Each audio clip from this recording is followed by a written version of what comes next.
A gente olhar o paciente como um todo. Na verdade, quando a gente fala sobre isso, a gente está passando físico, psicossocial e espiritual. Quando eu falo isso, qual é a impressão que tem? Eu estou olhando assim, só a doença do paciente?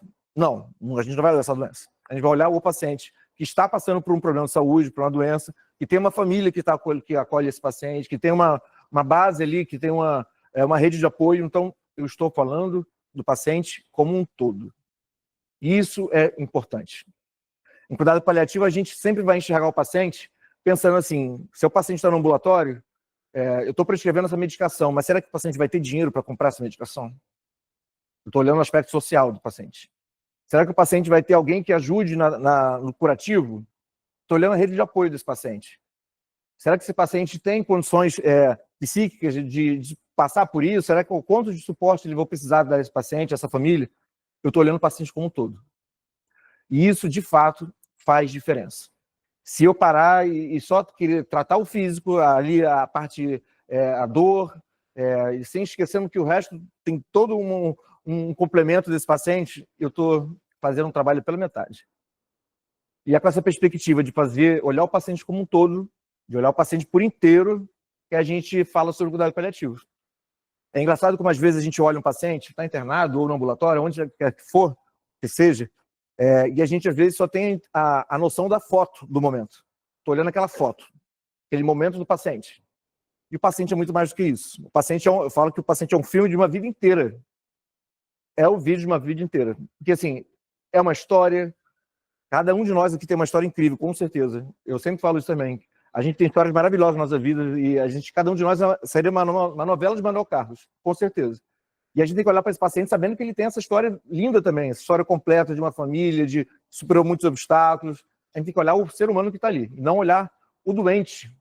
Eu detesto às vezes, eu até falo para meus residentes o seguinte, que às vezes vai passar um caso e fala assim, paciente do leito tal, o paciente o paciente da erisipela. Não existe o paciente da erisipela, não existe o paciente do leito tal. Existe um paciente que tem um nome, deve ser tratado com dignidade, sendo tratado pelo nome. Isso parece bobeira às vezes, besteira, só porque eu estou passando um caso assim. Não, mas não é assim. A gente, pelas pequenas coisas, a gente vai modificando a nossa visão, a nossa forma de se colocar diante do paciente, se colocar diante da família. E não é besteira falar que é paciente não é o paciente do leito tal, é o paciente fulano de tal. Tem que falar um nome, tem que se dedicar, tem que saber o nome, porque muitas vezes o médico está lidando ali, não sabe nem o nome do paciente, erra o nome, então é pior ainda. Então assim, a gente tem que ter essa sensibilidade. Vamos lá. E aí, acho que pulou alguma... Isso, obrigado. E aí, assim, na linha do tempo, eu destaquei aqui alguns principais tópicos que falam sobre como é que é essa história do cuidado paliativo, coloquei aqui principalmente no Brasil, e aí, por incrível que pareça, em 1944 a gente já tinha uma iniciativa aqui no Brasil, que era aqui no Rio, inclusive, que era o início de um asilo para cancerosos que existia aqui no Rio. Então isso, de certa forma, é um asilo para cancerosos, é uma forma meio ainda distorcida, não era cuidado paliativo exatamente, mas era um tipo de suporte que era dado a esse paciente. Era um suporte mais específico que era dado a esse paciente. Visava, em algum momento, acho que algo parecido com cuidado paliativo, talvez. Mas, assim, já era uma primeira manifestação da sociedade, da médica, inclusive, dos profissionais de saúde, em termos de dar um tratamento específico para esses pacientes. E aí, em 1950, 60, Cecily Saunders introduz novos cuidados na Inglaterra, né? E aí expandiu depois para os Estados Unidos, Europa. Cecily Saunders era uma multiprofissional. Assim, ela foi quem começou a introduzir mais conceitos sobre cuidado paliativo. Eu vou terminar a nossa palestra hoje com uma frase dela bem interessante. E ela era médica, ela era enfermeira e ela era assistente social. Vê se pode. A mulher era tudo, a mulher era boa. Ela tinha essa necessidade de integrar os cuidados. E como ela, às vezes, de repente, não conseguia integrar com os profissionais que estavam dispostos, ela resolveu estudar e fazer tudo. Então, assim, é um exemplo muito de humanidade, de profissional que tinha essa visão muito interessante, a visão do cuidado integrado, vendo o paciente como um todo, tendo essa visão do paciente como família também associado. E então, seguindo aqui a nossa linha do tempo, em 1967 foi fundado, então, esse hospice, que é um lugar onde os pacientes vão, às vezes, viver esse momento de final de vida, receber esses cuidados especializados, onde tem profissionais de saúde, tem voluntários. E a gente, no Brasil, a gente tem pouco desse estilo de de instituição. Mas a gente começa a ter aqui no Brasil já algo parecido já. Em 1970, o início dos cuidados paliativos no Brasil, no Rio Grande do Sul, Santa Catarina, São Paulo. Em 86, o INCA começa a atender pacientes com câncer avançado aqui no Rio, né? E a OMS publica os princípios para cuidados paliativos. Então, a gente começa a ter, literalmente, lá na década de 80, algo já mais bem encorpado como cuidado paliativo, usando já esse nome, já, então já é algo mais palpável para a gente. Em 91, a gente tem a implementação aqui do primeiro serviço de cuidado paliativo no INCA, teoricamente até recente, né? Falar 91 foi outro dia ali, né? Eu sou de 86, estou com 39 anos, mas 91 não tem tanto tempo e a gente está caminhando. A gente tem caminhado agora, nos últimos anos, com passos mais acelerados. No começo eram passos mais lentos, lentificados, mas assim, a gente tem ganho bastante notoriedade em termos de cuidado e a gente tem acelerado o nosso crescimento em cuidado paliativo aqui no Brasil e no Rio. Em 2005, tem uma portaria que estabelece a Política Nacional de Atenção Oncológica, incluindo aí os cuidados paliativos, e um marco também que é a criação da ANCP, que é a Agência Nacional de Cuidado Paliativo. Pode passar? Em 2024, ano passado, a gente teve uma grande novidade, um marco importantíssimo na nossa evolução aí em falar de cuidado paliativo. A gente tem, não sei se souberam, não sei se todo mundo soube, mas foi publicado então o quê? A Política Nacional de Cuidados Paliativos no âmbito do SUS. Então aí surge com bastante coisa que a gente tem que falar, que a gente tem que estudar, que a gente tem que implementar. E é importante que a gente tenha essa consciência, que isso já está valendo, já tem um ano. E nesse um ano, o que aconteceu com a gente aqui? O que aconteceu na nossa unidade, nas unidades que a gente trabalha fora daqui? Será que alguma coisa foi criada, alguma coisa foi expressa sobre cuidado paliativo? É difícil. Implementar cuidado paliativo, primeiro, é romper a barreira do não conhecimento dos profissionais de saúde. Segundo, o medo que às vezes tem de falar sobre cuidado paliativo entre si e com a família. Então, assim, não muita coisa a gente conseguiu instituir do ano passado para cá, mas já tem muito movimento no município, no estado e federal, que na expectativa de cada vez mais implementar cuidados paliativos de forma eficaz, de forma correta, de forma verdadeira. Não só falar que a gente tem cuidado paliativo, mas está fazendo concretamente? A gente tem que entender a nossa maturidade em relação a isso. Nossa maturidade em relação à nossa instituição, a gente mesmo, entender se... Será que eu entendo realmente que cuidado paliativo? Será que eu estou achando que é deixar de cuidar do paciente?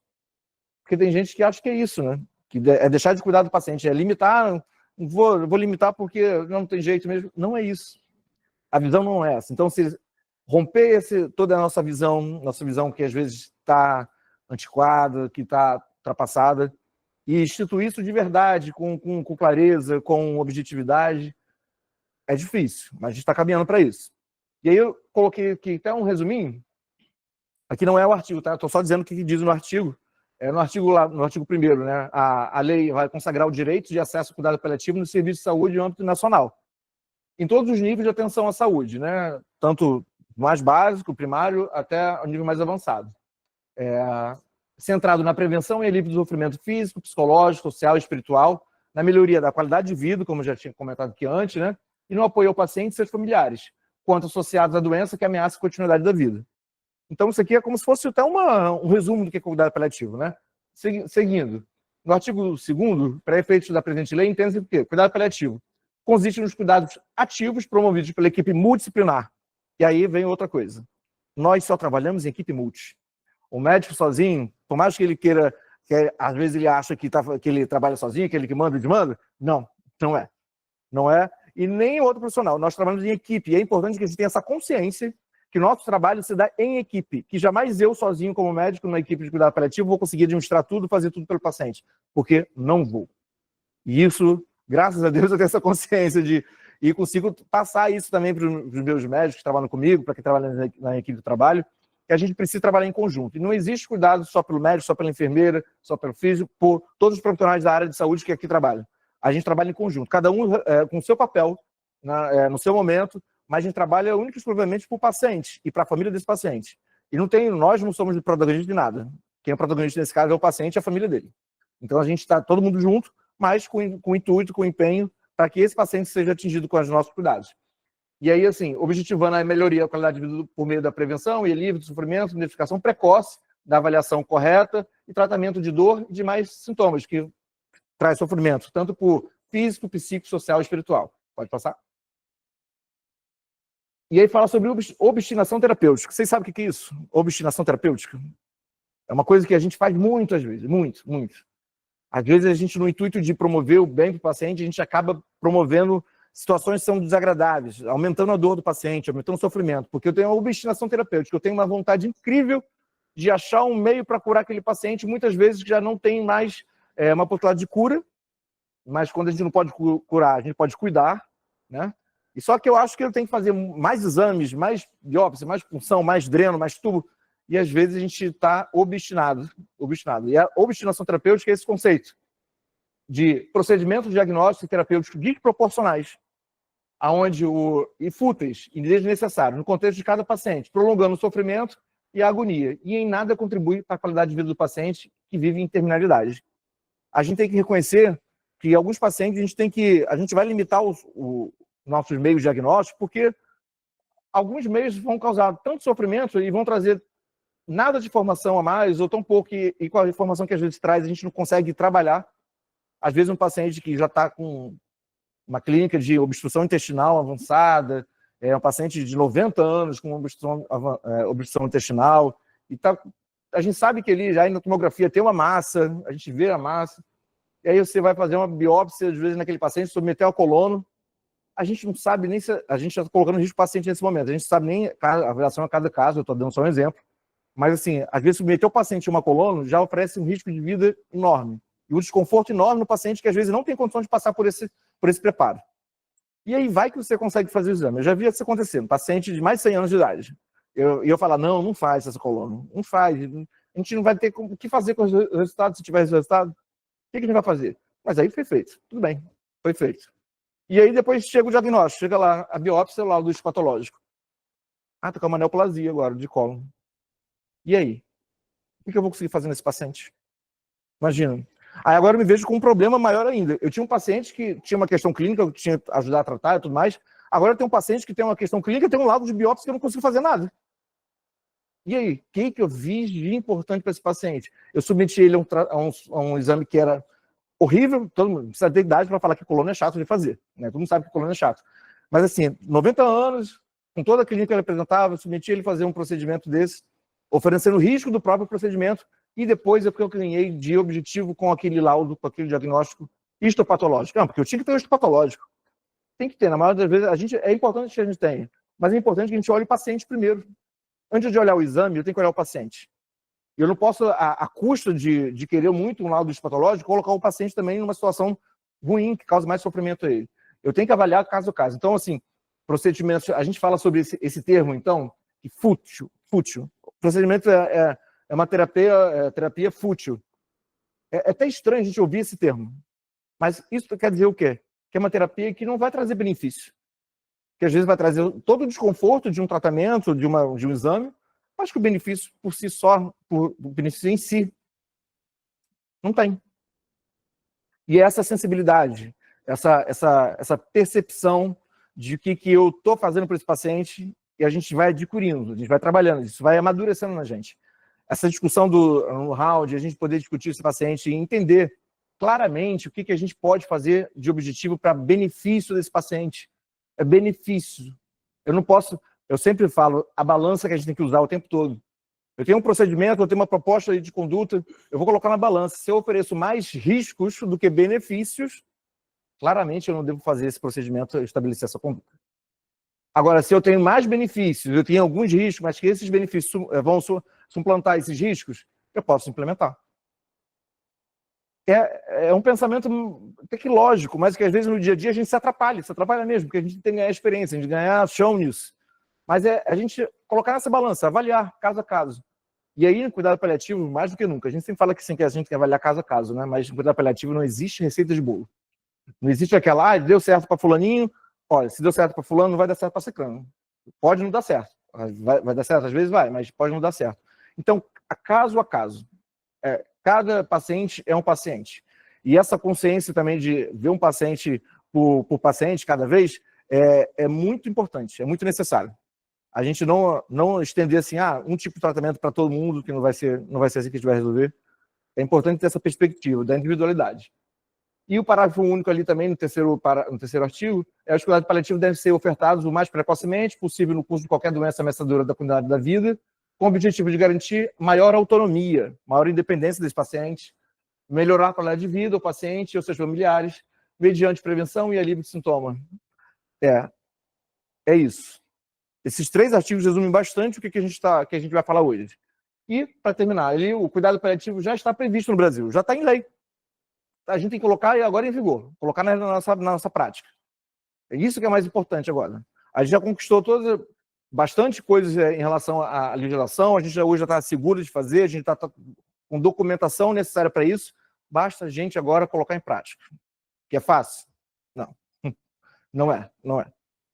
É bem difícil. Mas a gente está aqui para poder... Se a gente está aqui hoje é porque, com certeza, a gente quer dar esse passo. Então, já está valendo a pena. Pode passar. E aí, assim, princípios norteadores. Aqui pode estar até com umas palavras um pouquinho diferentes do que vocês podem encontrar nos livros, nos artigos, mas o cuidado paliativo tem princípios que são norteadores. Aqueles princípios vão levar a gente a entender o porquê fazer, o que devo fazer. Então, proporcionar alívio para dor e sintomas como astenia, anorexia, reconhecer a vida e a morte como processos naturais. Isso é uma coisa difícil para quem trabalha na saúde. Eu falo assim, para quem trabalha em unidade de medicina intensiva, CTI, eu sou coordenador de uma semi-intensiva. E assim, eu pego pacientes direto do CTI, que vem direto do CTI, e às vezes a gente encontra assim, pacientes que estão em fase final de vida, estão às vezes em processo ativo de morte, mas que estão dentro de uma unidade fechada. E não era necessário que estivesse naquela unidade fechada naquele momento.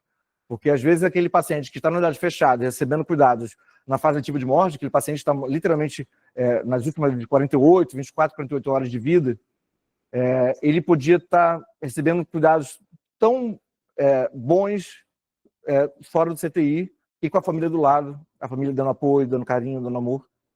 Eu sempre falo que tem uma coisa que médico não pode prescrever, que é o amor da família. Isso a gente não consegue prescrever. Isso brota naturalmente das famílias, daqueles que amam, que estão perto, que querem estar acolhendo, que querem estar juntos. Infelizmente, às vezes eu também queria prescrever amor da família, porque às vezes tem uns que ficam com a família tão longe, que podia estar mais perto e não estão tão perto assim. Mas estar perto da família, recebendo apoio, recebendo carinho, é de fato um dos melhores remédios que se pode ter na vida, gente. Isso não tem médico nenhum que vai conseguir prescrever. Não tem equipe de saúde que, por mais carinhosa, amorosa com o paciente, consiga transmitir também. A gente pode... Aquela voz que a gente já conhece da vida inteira, que só de escutar aquele tom de voz já acalma o coração. A gente passa por isso com a nossa família também. Às vezes, só de saber sentir o toque da pessoa ali, do nosso ente querido, a gente já respira. Isso, infelizmente, a gente não prescreve, mas se a gente pode possibilitar que o paciente esteja na enfermaria, recebendo os cuidados necessários, com suporte para dor, desconforto, e ainda com a família do lado, gente, a gente vai estar sendo assim, profissionais maravilhosos. E tenho certeza que a gente vai estar proporcionando os melhores cuidados que esse paciente pode ter. Alguns pacientes vão precisar de cuidados que são mais específicos. Aí a gente, de repente, pode ter uma semi-intensiva, ou até mesmo um CTI. Cada caso a gente vai avaliar. É até previsto que a gente possa ter paciente de cuidado paliativo no CTI. Se a gente não tiver uma unidade específica de cuidado paliativo, se a gente não tiver outra condição, a gente pode, sem problema nenhum, também fazer cuidado paliativo no CTI. Mas, em alguns casos, assim, a maior parte dos casos, a gente pode tirar do CTI para que esse cuidado seja mais humanizado, um cuidado mais centrado no paciente, e deixar o CTI para aqueles pacientes que estão em condições de melhorar a condição de saúde, de tratamentos curativos e específicos que são demandados no CTI. É importante ter essa consciência. Nem sempre o CTI é o lugar mais adequado para esse paciente. Boa parte das vezes não é. E a gente, às vezes, não quer receber o paciente na enfermaria porque a gente fica com medo. Mas não tem que ter medo. Eu vou falar sobre as leis e tudo mais, e a gente vai ver que, estando escrito, a gente colocando aquilo no prontuário, a gente está cumprindo todos os requisitos necessários para que a gente faça esse cuidado com o paciente de forma tranquila, de forma genuína, de forma perfeita. Vamos lá. Integrar aspectos psicológicos, sociais e espirituais no cuidado, que a gente já falou. Não apressar ou adiar a morte. E aí uma coisa interessantíssima, que tem gente que acha que esse cuidado paliativo é adiantar a morte do paciente. Pelo amor de Deus. Eu fico assim, para morrer. Eu fico para morrer. Porque assim, não é isso, gente. Pelo amor de Deus. A gente, como profissional de saúde, a gente tem que ter essa consciência muito clara. Em cuidado paliativo, a gente não vai adiar e nem adiantar a morte do paciente. A gente vai dar condições para que ele viva esse momento no momento que ele tem que viver, mas oferecendo cuidados que sejam essenciais para que ele não tenha um sofrimento exagerado desse momento. Esse momento já é sofrido para o paciente e para a família. E para certas coisas a gente não vai conseguir mudar. É doloroso a gente perder um ente querido. Então, assim, que eu transforme esse momento no momento, e tenha um ambiente adequado, um momento menos doloroso, menos sofrido. Mas em momento algum, isso eu já ouvi, assim, recentemente eu comecei a trabalhar no Hospital da Lagoa, Federal da Lagoa, e em algum momento um profissional lá da equipe falou assim, esses cuidados paliativos, eu não coloco, tinha a avó dessa pessoa estava internada no hospital e ela veio me pedir ajuda, passou o caso mais ou menos, e falou, mas esse cuidado paliativo eu não quero não, porque isso aí vai adiantar a morte. Não, está errado. Se você conhecer cuidado paliativo por adiantar a morte de alguém, está errado. Está errado. E aí é hora de parar e pensar mais uma vez. O que eu entendo sobre o cuidado paliativo?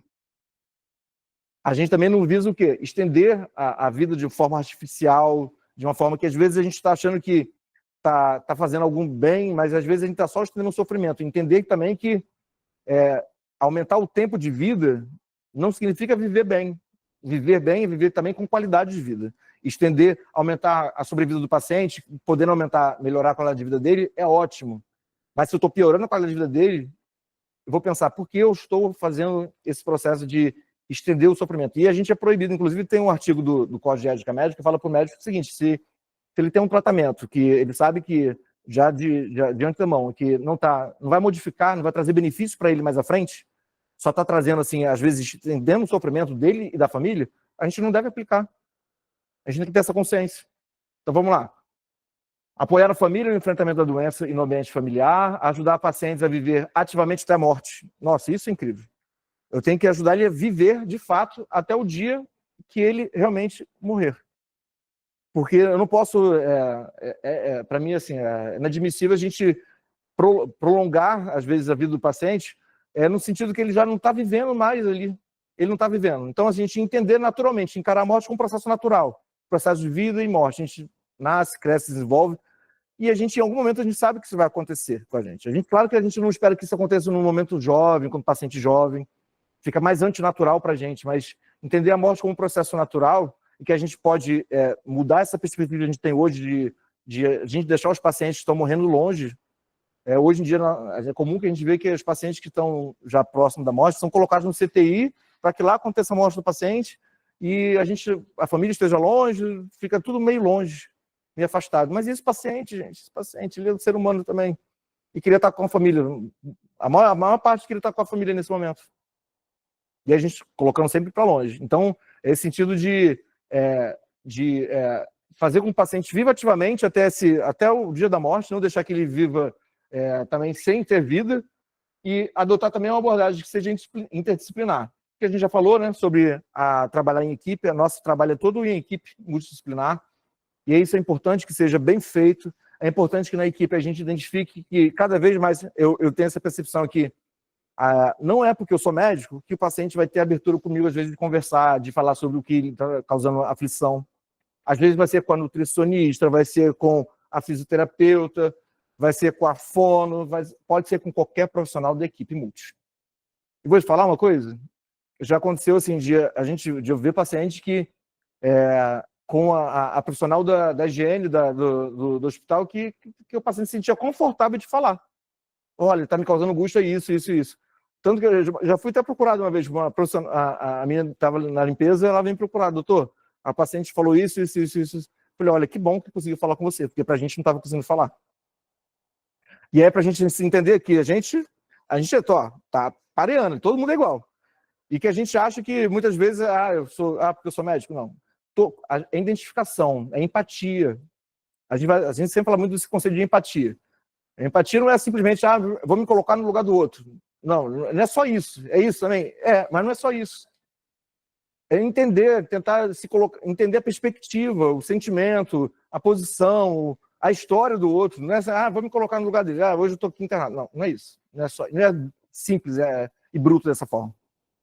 E é isso que estar ligado nisso, e às vezes, por isso que é importante trabalhar em equipe. A gente tem que estar comunicação, a comunicação é importantíssima no nosso meio. A gente se comunicar como equipe multiprofissional. A gente tem uma boa comunicação com o paciente, com a família do paciente, evitando situações de atrito. E assim, tem que ter paciência mesmo. Nós somos... Gente, a gente é profissional de saúde. Na verdade, a gente está sendo pago para isso. A gente que está trabalhando, a gente não está fazendo caridade, a gente está sendo pago. E aí a gente não quer ouvir o paciente, não quer ouvir a família? Pelo amor de Deus. E a gente quer cortar o paciente. Tem uma pesquisa que fala que o médico não deixava o paciente falar, a família ou o paciente falar 30 segundos. 30 segundos. O médico vai e corta. O paciente começa a relatar a dor dele, o médico fala, não, mas isso aqui. O profissional de saúde também, não só o médico, mas o profissional de saúde. Não, mas isso aqui. Já corta o paciente, corta a família. A gente não permite que ele fale, que ele se expresse, que ele conte pra gente. Depois a gente quer saber, não, porque só falou com fulano de tal. Claro, você não deixou falar. Então a gente está ligado nisso. Vamos lá, pode passar. E aí, aspectos legais. Acho que isso aqui é importante. Eu até fiz questão eu vou colocar bastante coisa sobre isso, porque acho que a gente tem que estar assim, firme, consciente, seguro daquilo que a gente está falando, daquilo que a gente está fazendo. Então, sobre aspectos legais, vamos lá. O Conselho Federal de Medicina tem uma resolução que é a 1805, de novembro de 2006, que vai descrever: na fase terminal das enfermidades graves e incuráveis, é permitido ao médico limitar ou suspender procedimentos e tratamentos que prolonguem a vida do doente, garantindo-lhe os cuidados necessários para aliviar os sintomas que levam ao sofrimento, na perspectiva de uma assistência integral, respeitada a vontade do paciente ou de seu representante legal. Gente, aqui só por essa resolução CFM já está garantido para a gente que a gente pode, entendendo a gravidade do caso, entendendo que a impossibilidade de curar, a gente pode limitar ou suspender algum tratamento que está sendo fútil. E aí esse termo cabe muito bem. Fútil. Fútil por quê? Porque ele não vai trazer benefício nenhum para o paciente. Nem a médio, nem a longo prazo, nem a curto prazo. A gente está implementando um tratamento que não vai ter eficácia, não vai ter fundamento para estar ali. E assim, só por essa resolução CFM eu já poderia, estou tranquilo. Então, estou garantido aqui já que eu posso... Claro que isso é uma avaliação complexa, é uma avaliação de uma equipe multidisciplinar, não é uma avaliação de uma única pessoa da equipe. Já falei que um sozinho na equipe não adianta nada, a gente trabalha em equipe realmente. E avaliando esse paciente de forma multidisciplinar, e eu entendendo que esse paciente não se beneficia de algum tratamento que a gente está fazendo, a gente pode suspender. Claro que a gente vai comunicar, a gente vai conversar com a família, vai fazer a nossa reunião familiar, vai entender também que essa família compreenda o que está acontecendo. Não é simplesmente parar um tratamento, algo que a gente está fazendo, e a família vai ficar assustada. O que está acontecendo? Tiraram o tratamento do meu familiar, tiraram do meu pai, da minha mãe. A gente tem que fazer com que isso seja compreendido.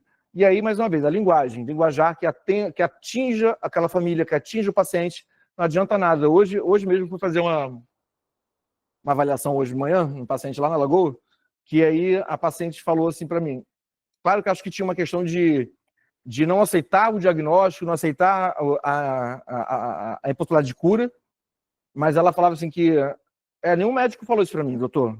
Ninguém falou isso para mim. Na verdade, é a primeira vez que alguém fala claramente isso comigo. Eu nunca tinha entendido isso. Assim, os médicos já tinham passado antes, falaram para mim, César, a gente falou, a gente explicou, mas parece que ela não quer entender. Eu entendo, uma parte devia ser isso. Mas eu garanto que muito daí dessa situação é porque o médico não usou uma linguagem adequada, não utilizou termos adequados, não se colocou ali junto, tete a tete com aquele paciente. A gente tem que saber que a nossa linguagem muitas vezes é rebuscada demais, é cheia de gíria de médico, de equipe de saúde. A gente fala tanta sigla que a gente vai descrever o paciente, né? Quando tá estável, tá não sei o quê, a gente coloca tanta sigla que às vezes a gente olha assim, meu Deus, isso aqui tá assim. A gente mesmo, quando não está habituado com uma sigla do outro, a gente fica confuso. Né? NV, VU, TAP, TIP, TAP. Gente, a gente se confunde. Imagina se a gente vai com a nossa forma de linguagem direta assim para o paciente, para a família. A gente não causa esclarecimento nenhum, a gente causa confusão. Confusão. Então, lá. Só por esse artigo a gente já estaria seguro, mas vamos lá, vai adiante. Conselho Federal de Medicina também, resolução 1995 de 2012, e aí no artigo 1 fala definir diretivas antecipadas de vontade como um conjunto de desejos prévia e expressamente manifestados pelo paciente sobre cuidados e tratamentos que quer ou não receber no momento em que estiver incapacitado de expressar livre e autonomamente sua vontade. Já ouviram falar sobre a DAV, que é a Diretiva Antecipada de Vontade? Então, me ajuda aí. Já ouviu falar? Então, fala aí o que você acha enquanto eu pego uma água aqui. O que você acha? O que é a DAV? O que tem na DAV? Você falou que sabe que... Vamos lá, vamos lá. Tem assim, desejo que o paciente tem em caso de uma doença incurável ou isso. Quando ele puder não expressar mais a sua vontade, né? E é legal isso, que a gente hoje tem, até em aplicativo, tem um aplicativo que é disponibilizado pela Sociedade Brasileira de Geriatria, e qualquer um de nós já pode preencher, que é uma DAV, que tem valor legal. Isso, assim, a gente desenvolve com o paciente durante a internação essas diretivas, o que ele deseja e o que não deseja. Tem paciente que vai falar para mim assim, doutor, se for para eu viver ligado a um aparelho, vivendo de forma artificial, eu não desejo isso para mim. Eu não quero isso para mim. E essa vontade do paciente tem que ser respeitada. Nós construímos, o paciente às vezes pode chegar já com esse documento pronto, perfeitinho para a gente, quando interna. Mas a nossa realidade mostra que, assim, nós que vamos construir essas diretivas durante a internação. E como é que a gente vai construir isso? Com a conversa clara, elucidando, esclarecendo quais são os tipos de tratamentos que podem ser empregados, qual é a consequência de cada tratamento desse. Se eu tenho algum tratamento que possa levar esse paciente a ele ficar nessa condição de sustentando a vida de forma artificial, a gente tem que explicar isso para ele, que isso pode ser uma consequência de algum tratamento. Então, assim, na prática, a gente vai construir isso no dia a dia. E eu vou descrevendo essa construção no prontuário. É necessário que o médico coloque no prontuário o que ele vai delineando com o seu paciente. Isso é ponto-chave. A gente não pode deixar no ar. Me disse assim, não, tem que ser escrito no prontuário.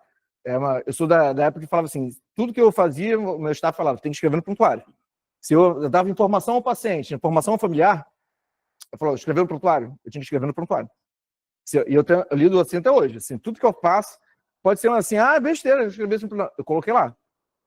Coloquei no prontuário. Tirei acesso periférico. Solicito retirada de acesso periférico para a equipe de enfermagem.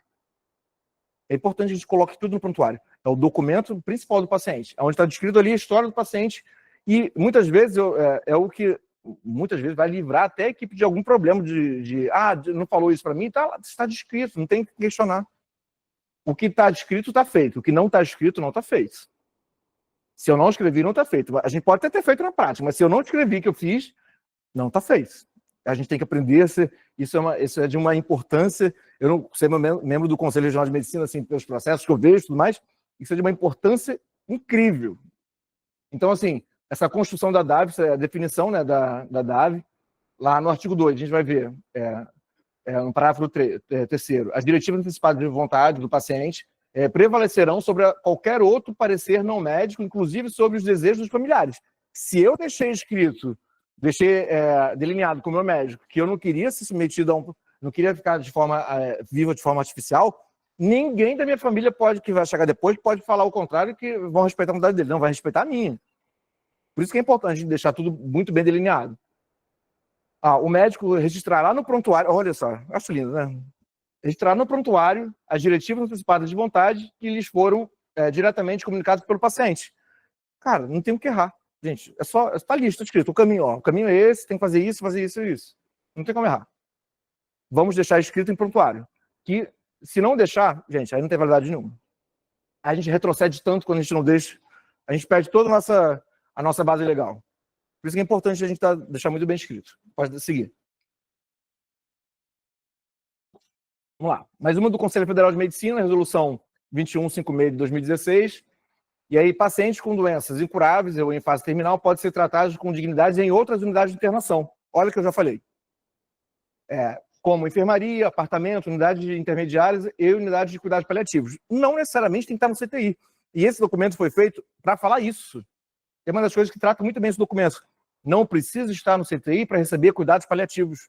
A gente pode ser na enfermaria, pode ser no apartamento, pode ser na unidade de cuidado paliativo, que infelizmente são pouquíssimas unidades que a gente tem no Brasil ainda sobre isso. Não só na rede pública, mas na rede privada também. É difícil a gente encontrar um lugar que essa unidade que é só de cuidado paliativo. Aqui são pessoas que estão treinadas, são especializadas, treinadas para cuidado paliativo. Muito difícil. E aí eu trago assim, uma fala do Dr. Mauro Luiz, que era o primeiro vice-presidente do CFM na época, e ele foi correlador dessa resolução. Ele colocou o seguinte: é preciso ressaltar que, nesses casos, o médico deve oferecer todos os cuidados paliativos disponíveis, levando sempre à consideração a vontade expressa do paciente ou, na sua impossibilidade, de seu representante legal, sem empreender ações diagnósticas ou terapêuticas inúteis ou obstinadas, se for o caso. Ele resumiu muita coisa que a gente falou até agora. Eu devo obedecer àquilo que o meu paciente tinha vontade. Se ele não deixou a sua vontade e eu não consegui construir com eles durante a internação, eu vou ouvir seu representante legal, vou seguir as orientações, vou seguir aquilo que foi delineado com ele. Não vou internar no ambiente mais adequado possível e também não vou empreender medidas que são fúteis e obstinadas. Ele resumiu bastante coisa aqui nessa fala. Vamos lá, mais uma. Mais uma aí, agora vem na verdade, o Código de Ética Médica, né? E aí, para quem é médico, devia ter um bom conhecimento disso, porque às vezes o médico não sabe nada do Código de Ética Médica dele. Aliás, todo profissional da saúde tem o seu Código de Ética ali do seu conselho, né? Acredito que a enfermagem também tem, a fisioterapia também tem, todo mundo tem. Se a gente soubesse, assim, tivesse conhecimento, a gente, às vezes, não conhece nada do nosso conselho de ética, do nosso conselho de classe. Vamos lá. É proibido. No artigo 41, diz que é proibido abreviar a vida do paciente, ainda que a pedido deste ou de seu representante legal. E aí, para complementar o que eu já falei antes, a gente não vai adiantar a morte de ninguém. É proibido. Proibido. Não existe eutanásia no Brasil, eutanásia passiva, ativa, suicídio assistido, isso não existe. É um tema assim, incrível de a gente estudar, de a gente ter conhecimento, mas isso não existe no Brasil e é crime. É crime. Então, o que a gente faz não é isso. E está muito longe disso. Falta conhecimento das pessoas para entender o conceito de cada uma dessas definições e que a gente consiga aplicar com consciência aquilo que a gente está fazendo, sem medo. A gente está respaldado por lei. Tá? O parágrafo seguinte, parágrafo único: nos casos de doença incurável e terminal, deve o médico oferecer todos os cuidados paliativos disponíveis, sem empreender ações diagnósticas ou terapêuticas inúteis ou obstinadas, levando sempre em consideração a vontade. Está só repetindo o que a gente já falado antes, mas vamos lá, o próximo. E aí, a gente teve em 2018, a Comissão Intergestora e Tripartite dispõe sobre as diretrizes para a organização do cuidado paliativo à luz dos cuidados continuados, no âmbito do Sistema Único de Saúde. Então, essa resolução, número 41, de outubro de 2018, da Comissão Intergestora e Tripartite, vai falar o quê? Estabelece as diretrizes que visa garantir uma abordagem humanizada para pacientes que necessitam de cuidados, de cuidado paliativo com foco no alívio do sofrimento e na melhoria da qualidade de vida. Isso aí traz essa palavra humanizada. Aí muito hoje em dia fala-se muito sobre isso, medicina humanizada, uma abordagem humanizada, cuidado humanizado. Se quando a gente para pensar, assim, tudo que a gente fala sobre medicina, sobre cuidado, gente, tem que ser humanizado. A gente não precisa atribuir até essa palavra, a gente pode falar cuidado, medicina, cuidado médico, cuidado de enfermagem, cuidado na saúde, já é humanizado. Para mim não existe esse conceito do cuidado sem ser um cuidado humanizado. Já pensou cuidado desumanizado? Não existe isso. Então, só que a gente acaba trazendo essa palavra assim, para dar um enfoque, para relembrar. É importante a gente, às vezes, relembre que o nosso cuidado deve ser humanizado. É mais para a gente se lembrar daquilo que a gente deve fazer do que qualquer outra coisa. Mas essa resolução traz uma diretriz, traz o que se deve esperar em cada setor, em cada âmbito de tratamento sobre o cuidado paliativo. Pode passar.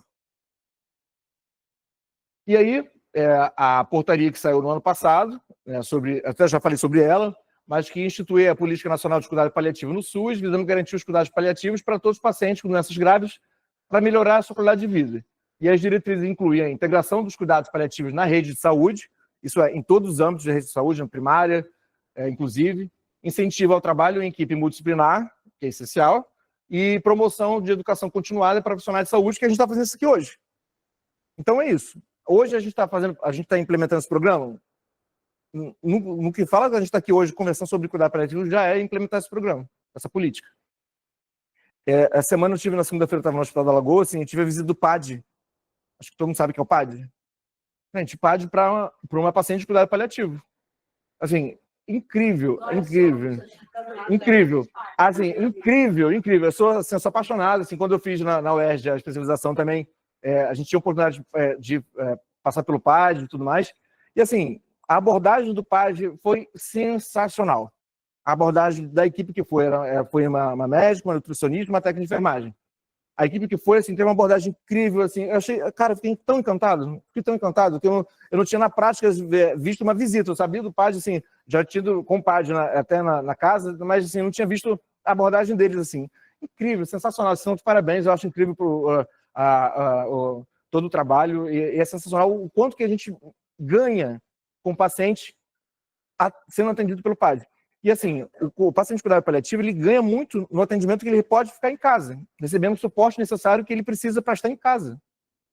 E às vezes o paciente está internado, está ocupando uma vaga dentro do hospital, às vezes dentro do CTI, e está dentro daquela instituição, literalmente assim, prendendo, às vezes a vaga pode ser dada para um outro paciente que vai ter uma investigação, vai ter um outro tipo de abordagem, que é muito mais adequado para ele naquele momento, e o paciente está lá porque podendo estar em casa, recebendo o tratamento adequado, tendo o suporte necessário, com uma equipe que é super bem treinada, super bem qualificada, está faltando informação às vezes.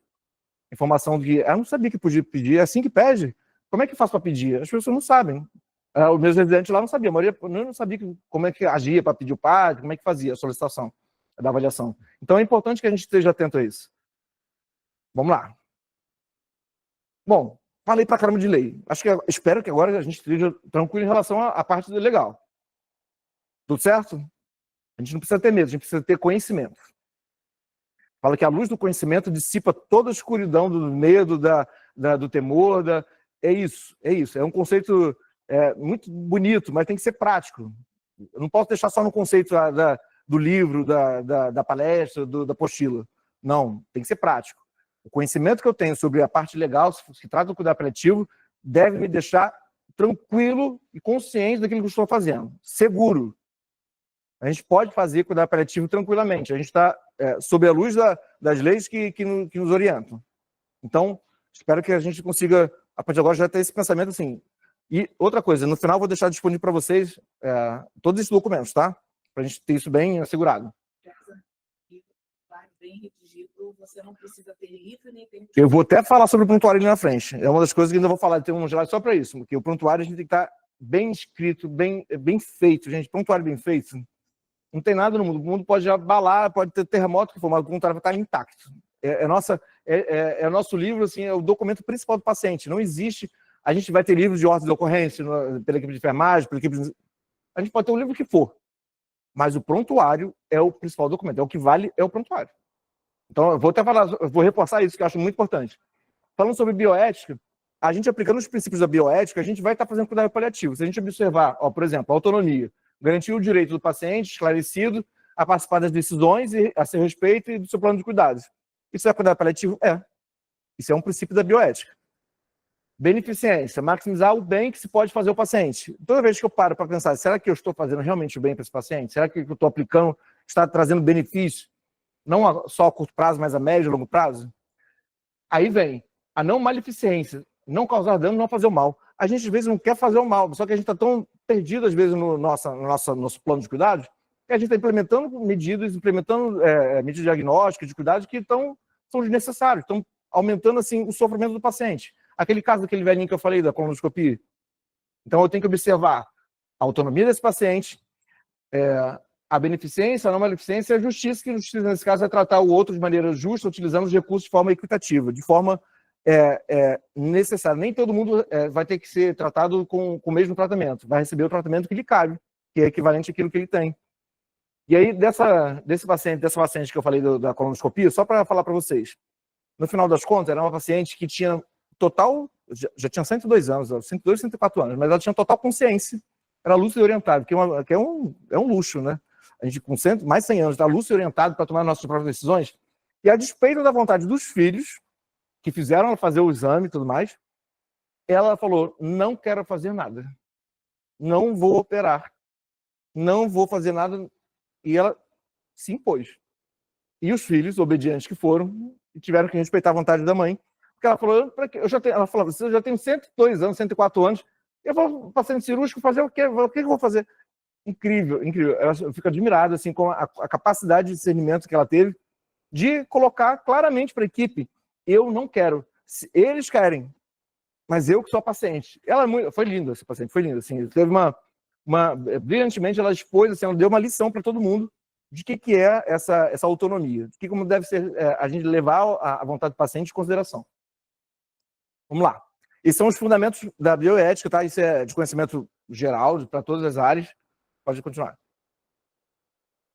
E aí a gente vai falar de integração do cuidado paliativo versus aí o tratamento que modifica a doença, né? Modifica aí o curso da doença. Aqui tem um desenho, que é uma pirâmide, né? É um gráfico que mostra para a gente assim, tratamento modificador de doença, né? O curativo, que vai prolongar a vida do paciente, com intenção, o paliativo. Na hora que a gente faz o diagnóstico, a gente já pode implementar medidas que são de cuidado paliativo. São essas medidas que vão, na verdade, melhorar a qualidade de vida do paciente. No início, quando a gente faz o diagnóstico, a gente vai ter muitas medidas que são curativas, que são para tratar o paciente, curar o paciente. E é a parte branca ali, mais azul, mais clarinha do gráfico. Na medida que vai passando o tempo, a gente vai gastando nossas fichas aí nos tratamentos que são curativos, e a gente, se não conseguir curar, vai aumentando o quê? Nosso tratamento paliativo. Então, à medida que vai reduzindo as chances, que a gente vai reduzindo a quantidade de tratamento curativo, a gente vai aumentando a quantidade de tratamento paliativo. E não impede que o outro esteja junto. Na hora que eu faço o diagnóstico, eu vou começar a fazer o tratamento curativo, mas eu posso implementar medidas de cuidado paliativo no sentido de melhorar a qualidade de vida do paciente. E aí, a gente vai ter essa inversão. No começo eu tenho muito tratamento curativo e com o passar do tempo eu vou ter mais tratamento paliativo. Não significa que um impeça a presença do outro. Isso tem que ficar muito claro para a gente. E aí o paciente veio a morte do paciente. Por mais tratamento curativo que eu tenho empregado, por mais tratamento paliativo que eu também tenho introduzido, uma hora o paciente faleceu. E aí, o mais legal é que o cuidado paliativo ele não vai parar nesse momento. Na verdade, o certo, o bom seria continuar. Na verdade, agora com essa família que vai passar por esse processo de enlutamento. Isso, na prática, é muito difícil. Assim, na rede privada é difícil porque se o paciente faleceu, acabou-se aquela ligação que tinha do plano de saúde, operador de saúde, com a família e tudo mais, acabou aquele processo. Então, fica difícil a gente dar essa continuidade que é necessária. E na rede pública é difícil. Então, poucas oportunidades a gente vai ter, no PAD vai ter, né? Então, o PAD é maravilhoso, gente. A atenção domiciliar tem. E na rede pública que não seja na atenção domiciliar, fica difícil a gente ter no hospital terciário, por exemplo, às vezes não vai ter essa continuidade, o que é importantíssimo. A gente trabalhar com a família, com os parentes, né, com aqueles que amavam aquela pessoa que faleceu, trabalhar esse processo do luto, para que não seja um luto prolongado, que não seja um luto patológico. A gente tem que trabalhar esse conceito do luto como um processo que é necessário passar pelo luto, mas que a gente não pode permitir que esse luto seja eterno, que tem que ser trabalhadas essas emoções nessa família que ficou. Isso é importantíssimo. Infelizmente, a gente não consegue tanto, né? A gente tem que trabalhar mais. Quem dera se o padre pudesse ter braço para isso todo mundo, né? Tem um paciente da atenção domiciliar que é da atenção primária, tá? Certo. Passa pela atenção primária também. Perfeito. Além do padre, né? Todo paciente com doença crônica ou ameaçador da vida pode ser beneficiado do cuidado paliativo, e essa abordagem do cuidado paliativo pode ser prestada por todos os profissionais da área de saúde, né? E é só para a gente perceber que assim, o cuidado paliativo ele não exclui o tratamento modificador de doença. Ele trabalha em conjunto, trabalha junto. Claro que no começo vai ser ações bem modestas, mas que com o prolongar do tempo, com o passar do tempo e o adoecimento e a não cura, a gente vai aumentando a nossa oportunidade de empregar medidas paliativas nesse paciente. Vamos lá.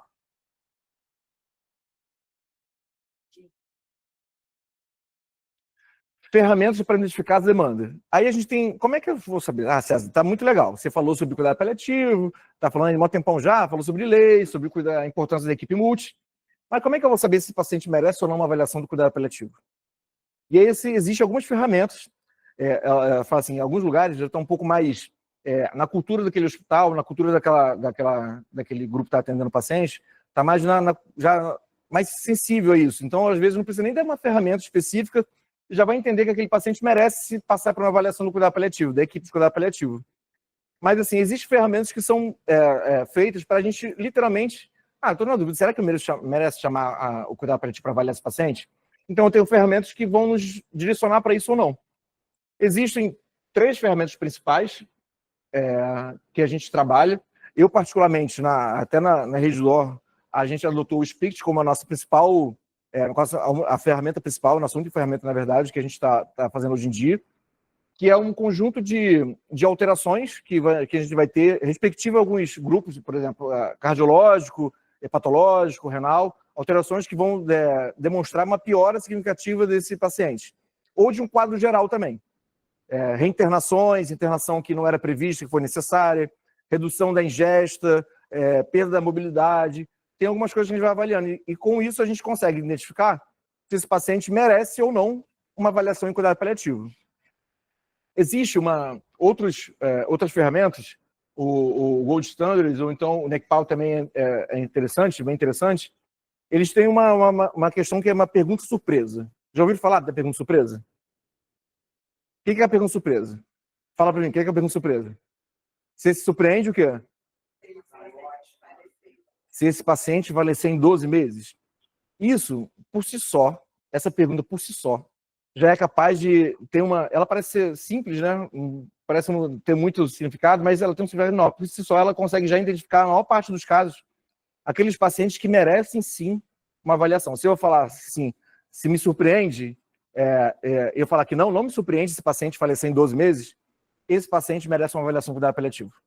Se eu não tenho nenhuma das 3 ferramentas para aplicar, se eu não tenho conhecimento, não tenho aqui na hora disponível, não tenho acesso a elas agora, se eu pensar assim, esse paciente te assusta se esse paciente falecer em 12 meses? Se eu falar, não me assusta, esse paciente merece uma avaliação com cuidado paliativo. Merece uma abordagem com cuidado paliativo. Então, assim, as outras 2 ferramentas utilizam essa pergunta surpresa. Não é, gente, pelo amor de Deus, não é pergunta surpresa para o paciente, não. Você acha que você vai morrer em 12 meses? Não, não é. Gente, para com isso. Pergunta para a equipe. Nós, como profissionais de saúde, a gente vai se perguntar, nos surpreende se esse paciente falecer em 12 meses? Porque a gente já vai olhar para o paciente, a nossa percepção, a gente que já tem até um pouco mais aí de tempo, já de trabalho, a gente percebe, a gente tem o nosso feeling, a gente olha para o paciente, a gente identifica alguns sinais, alguns fatores que de fato, assim, bater o olho, a gente vai, não me surpreende. Então, esse paciente merece essa avaliação. E assim, é a forma mais simples. As outras ferramentas são interessantes, porque vão colocar ali, vão estabelecer aquele paciente que precisa mais, menos. A NICPAL é uma ferramenta enorme, bem grande, bem extensa, que dá um diagnóstico bem apurado, mas assim, essa pergunta por si só já vale muito. E é importante a gente ter essa ideia, essa capacidade de identificar. Isso é muito para o paciente da porta de entrada, né? Ou então o paciente que está no CTI, mas é importante, às vezes, já passou pela emergência, passou pelo CTI, passou pela sessão intensiva, chegou agora na enfermaria. E ninguém se deu conta de chamar o cuidado paliativo para avaliar esse paciente. Então, assim, esse treinar, essa consciência, esse amadurecimento na visão do cuidado paliativo, que é importante, que é necessário. Esse é até um indicador de qualidade. A gente fala sobre a dia que é da qualidade, né? A gente fala sobre indicador de qualidade muito. Isso cada dia se fala mais no hospital, em todos os hospitais, porque é necessário a gente ter como a gente provar que o nosso tratamento, o nosso cuidado está sendo eficaz. E o que a gente faz hoje em dia? A gente vai mensurar esses indicadores de qualidade, que é básico. Dá trabalho de fazer, é complicado, mas é o que a gente consegue reproduzir o nosso atendimento. Se está sendo eficaz ou não, se está sendo de qualidade ou não. O que a gente pode melhorar, o que a gente pode deixar quieto, através de indicadores de qualidade. Então, um dos indicadores de qualidade em cuidado paliativo é o tempo que eu levei desse paciente ter internado até eu chamar o grupo lá, a comissão de cuidado paliativo, o parecerista, para fazer uma avaliação desse paciente. Quanto maior o tempo que leva para eu chamar os cuidados paliativos para avaliar o paciente, significa que eu tenho que melhorar. E a gente tem que cada vez identificar mais cedo isso, tem que ter uma identificação precoce. Então, se eu estou levando muito tempo para chamar o cuidado paliativo para avaliar o paciente, isso vai refletir um indicador que não está muito bom. E, às vezes, assim, também, um indicador que eu uso lá no meu serviço. O tempo que a gente avaliou o paciente. Avalio o paciente hoje. Se o paciente falecer em menos de 2 semanas, significa que será que eu fui chamado tarde? Eu podia ter chamado antes? Então, esse tempo entre a primeira avaliação do cuidado paliativo e o evento, o desfecho desse paciente com morte, também é um dado aí que é importante de ter essa ciência. Às vezes chamam a gente de cuidado paliativo. Já está errado o seguinte: chama cuidado paliativo é com urgência. É uma coisa urgente, é uma avaliação com urgência do cuidado paliativo. Já está errado aí. Já não existe. A avaliação do cuidado paliativo não existe uma avaliação de urgência. Isso é um cuidado, é uma avaliação que é feita com continuidade. Não existe essa. Uma vez eu recebi a ligação assim: eu preciso que você venha avaliar agora, porque se você não vier, vamos botar para o CTI. Se você vier, você pode, de repente, mudar a situação e convencer de ficar. Não é assim. Não é assim. Então, assim, a gente tem que ter esse cuidado. Então, o tempo que eu levo na primeira avaliação até o evento morte desse paciente, esse desfecho, também a gente usa como indicador de qualidade. Então, é importante que a gente tenha esse conhecimento dessas ferramentas, é importante que a gente tenha habilidade com essas ferramentas. A maior parte está disponível por aplicativo. O Spict é uma das mais simples dessas aí, então até que a gente adotou lá na rede também, na Reddor, para facilitar a nossa manipulação. É um cartãozinho, assim, que você olha e identifica. Se tiver lá um ou dois lá de cuidados gerais e depois cuidados mais específicos, de alteração mais específica, a gente já indica.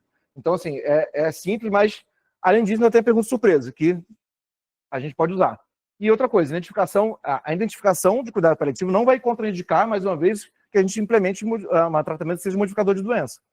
Aquele tratamento que visa curar. Identificar e manter o paciente com algum acompanhamento para cuidado paliativo não vai tirar dele o direito também de ter o tratamento que ele merece se tiver a oportunidade de cura. Vamos lá. Avaliação de prognóstico. Da mesma forma que eu tenho ferramentas que vão me dizer se o paciente merece uma avaliação de cuidado paliativo, eu vou ter ferramentas que vão me dizer sobre sobrevida, sobre a expectativa que eu tenho naquele paciente que tem uma cardiopatia grave, que tem uma hepatopatia grave. E aí entra uma questão complicada, porque quando a gente fala em cuidado paliativo, muita gente vai pensar o seguinte: tem quanto tempo, doutor? Me fala aí. Então chama assim de lado, deixa na frente do paciente. Me conta, doutor, tem quanto tempo de vida? E assim, existe uma metodologia, existe ferramentas que podem nos colocar assim, a par de uma previsão de sobrevida? Existe, mas eu particularmente não gosto. Não gosto porque existem muitos fatores que são presentes nessa questão e que podem interferir. Então, assim, já tive pacientes que, utilizando as ferramentas lá prognósticas, o paciente teria de semanas a mês de vida. E o paciente foi para casa, acompanhou um ambulatório de cuidado paliativo depois. Já tive paciente que, usando essas ferramentas, teria meses de vida e o paciente faleceu em 2, 3 semanas. Então, assim, essas ferramentas são úteis, são validadas, internacionalmente validadas, mas podem ter N fatores que estão influenciando nesse desfecho que a gente não consegue mensurar. Então, assim, eu prefiro, particularmente, não ficar estipulando para a família, nem para o paciente. O paciente também pergunta isso, e é difícil o paciente perguntar isso. Fala: doutor, eu tenho quanto tempo? É aquele momento que você para e respira também, junto com o paciente. E eu particularmente, eu gosto de falar: olha, existem ferramentas que tendem a ter predizer esse tempo de sobrevida, mas são tantas variáveis que estão envolvidas nessa questão que é difícil mensurar, é difícil você dizer de forma incisiva quanto tempo tem de sobrevida. Eu, particularmente, não me sinto muito à vontade, até por essa experiência. Mas tem gente que gosta mais de usar, que é mais matemático nessa questão. Existem várias ferramentas de prognóstico. A BCEP para pacientes idosos com múltiplas comorbidades, o MEDIC para pacientes com insuficiência cardíaca, tem para DPOC, para insuficiência hepática. E são ferramentas que até a gente tem na prática, mas o Child-Pugh e MELD para cirrose, o PPI para doença, para paciente que está com oncológico, com cuidado paliativo. São ferramentas que a gente tem na prática. O PPS, que não é utilizado como prognóstico, mas é muito utilizado para a gente saber como é que estava a performance desse paciente antes de internar. Esse paciente tinha independência para se alimentar, para se vestir, para fazer a própria higiene. Isso não é prognóstico, mas até atua também para a gente calcular o PPI. A gente usa o PPS, então acaba entrando também. E tem um site também com diversas ferramentas, que é o ePrognosis, que a gente pode também utilizar. Mas tem que ter essa consciência, que essas ferramentas são ótimas para nos apoiar nesse raciocínio clínico, mas não são verdades absolutas, porque não eu falei. A ferramenta está me predizendo tanto tempo de sobrevida, mas assim, não significa que o paciente vai ter aquela sobrevida. São múltiplas variáveis, são muitas coisas que estão envolvidas nessa situação, e jamais eu posso utilizar isso como uma verdade absoluta. Olha, a ferramenta me diz que você tem 3 semanas de vida. Gente, a gente tem que ser humano. Até porque para a gente falar algo, dar uma informação dessa, a gente está muito seguro daquilo que a gente está falando. É muito difícil eu falar para uma pessoa, ó, você tem 2 semanas de vida, 3 semanas de vida. Por mais que a gente tenha ferramentas que vão predizer, assim, estar muito seguro daquilo que você está fazendo e ter confiança do paciente, da família. Isso é importante. Seguindo. E aí, a gente está quase acabando, tá, gente? Também vou prolongar tanto, não. Comunicação. A comunicação é essencial. A gente, na saúde, a gente vive o tempo todo, a gente está se comunicando. Ou seja, entre nós, ou seja, com a paciente, com a família. E coisas são importantes. Você já teve aquela sensação que você passou no médico e o médico não sabia, depois que você saiu, não sabia nem se você era homem ou se era mulher? Porque assim, digitando estava, digitando ficou. E assim, não teve a empatia, não teve a humanização, né, de olhar para quem estava na frente dele. Ou então, assim, existem várias situações, eu não posso dar N exemplos aqui, ficava o dia inteiro dando exemplo, a tarde inteira dando exemplo sobre isso. Mas é necessário que a gente comunique com o paciente. E a gente vai comunicar não só com palavras, mas com gestos, com ações, com olhar, com olhar para o paciente. Tive uma experiência recente também lá no Estado da Lagoa, que era um paciente que era a esposa falou, ele é durão, ele não fala com a gente sobre a doença dele. Ele estava em fase final de vida, já quase entrando já na fase ativa de morte, mas ele era durão, ele não falava nem com a esposa, nem com os filhos. Aí eu fui com a residente conversar com ele, e a gente foi assim, pelas beiradas mesmo, conversando e tudo mais, e tem uma hora que ele começou a falar do filho, da esposa, e ele começou a se abrir, e aí a gente tem um momento que ele se emocionou e foi o simples toque. Estava do lado dele, eu segurei no braço dele assim. Foi o suficiente para ele confiar em mim. E começou, e dali em diante, ele assim, transbordou tudo que estava no coração dele, falou das angústias, ele falou que entendia que ele estava morrendo, entendia que ele estava perto do final da vida dele, todas aquelas angústias, aqueles conflitos que ele estava passando, que ele não conseguia de forma alguma falar. E foi por um simples toque no braço, naquele momento que ele estava mais, se emocionou na hora que ele estava falando, que ele sentiu confiança. É como se eu tivesse abraçado ele, nem precisei abraçar, foi só ter tocado nele. Tipo, eu estou aqui, pode falar comigo, pode confiar em mim, que eu vou te ajudar. Foi só isso, encostar. E às vezes a gente precisa só olhar no olho, a dificuldade que a gente tem às vezes de olhar no olho do paciente, de manter não desviar o olhar, manter o olhar. É que nem aqui, a gente vai passando e vai falando, vai olhando para as pessoas. Isso é importante, é importante para a gente comunicar. Eu comunico muito melhor quando eu olho no olho de cada um. Então a gente, na saúde, a gente poder olhar no olho de cada um, assim, e saber, olha, expressar confiança, expressar empatia. O paciente se sente confortável, se sente seguro quando ele pode olhar nos seus olhos. Então, assim, mais do que falar, e existem técnicas para isso, existem uns protocolos para dar notícias ruins, que não é fácil dar notícias ruins, eu também fico com o coração na mão até hoje. Hoje eu tive que conversar com essa paciente que eu comentei, e eu falo para ela assim, olha, é difícil para mim também estar aqui falando com você sobre isso. Eu sei que é horrível escutar essas coisas que a gente está conversando agora, mas é difícil para mim também. Então, assim, a gente tem protocolos que a gente utiliza, o Spikes é um protocolo, que eu não coloquei aqui, mas na próxima oportunidade a gente pode falar sobre ele, que é uma forma de te preparar para dar uma má notícia. E aí tá lá, preparar o ambiente, convidar o paciente a receber essa notícia, e é uma forma, é um mecanismo que dá. Claro que tudo é habilidade. A gente, na medicina, né, na área de saúde, a gente trabalha com habilidade, a gente treina, fala que empatia é uma coisa que nasceu com você, nasce com você, mas a gente também treina empatia. A gente treina essa habilidade, é uma habilidade que a gente tem no nosso dia a dia, então a gente pode treinar. Tem um estudo que mostra que os residentes, se não forem estimulados a ter empatia pelo paciente, quando passa 2 anos, quando chega, aliás, na faculdade, os alunos de medicina, quando passa assim, chega no 6º ano, já não tem empatia nenhuma. Se eles não são estimulados a ter empatia pelo paciente, eles vão chegar no final da faculdade sem paciência para nada, não querem olhar no paciente. Eu dou aula na faculdade, então assim, eu tenho aluno que entra na faculdade sem querer ter contato com o paciente e com a família. Eu entrei porque eu quero fazer radiologia, não quero ver paciente não. Por incrível que pareça, acontece, e acontece muito.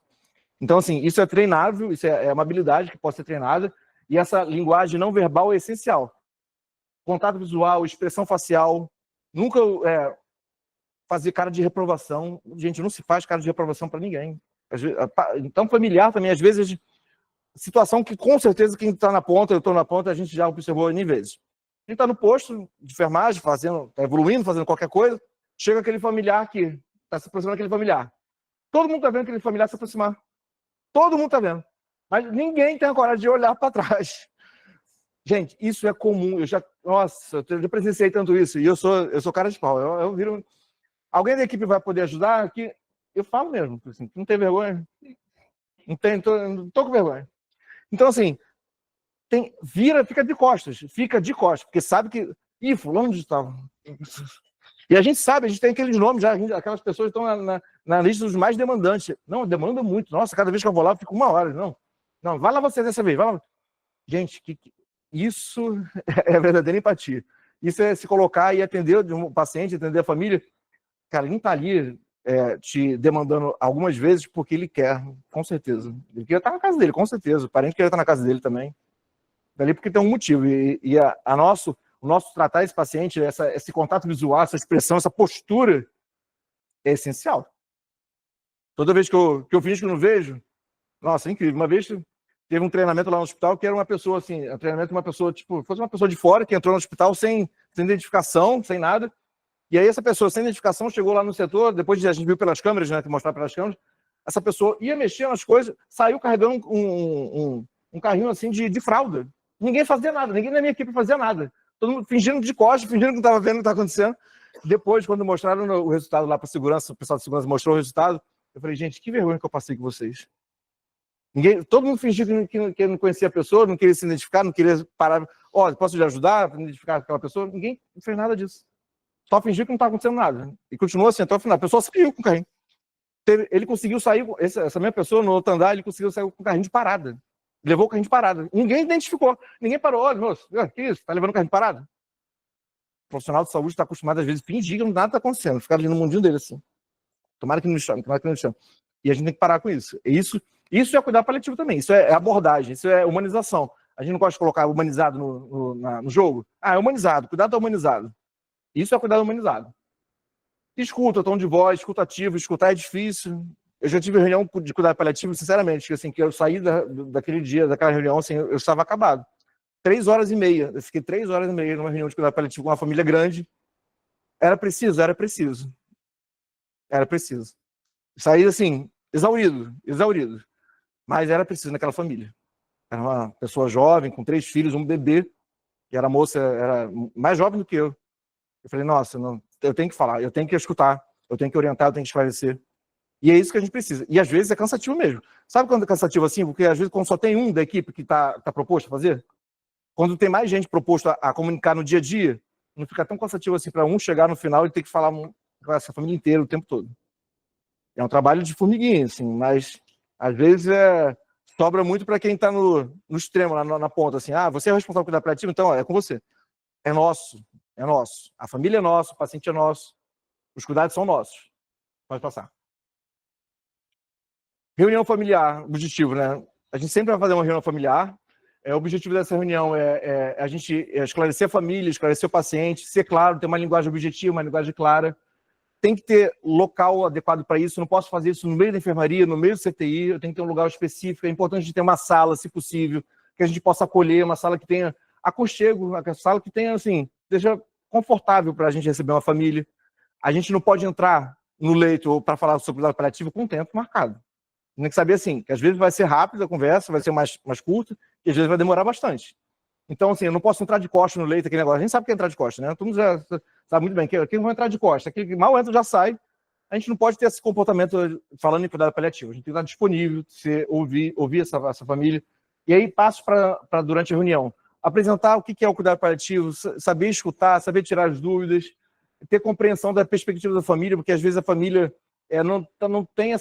não consegue pensar como seria levar aquele paciente para casa, e às vezes o paciente tem condições para casa, e a família não se coloca disponível porque não entendeu perfeitamente qual é a proposta, acha que vai ficar abandonado em casa, não sabe que tem um programa que pode ajudar.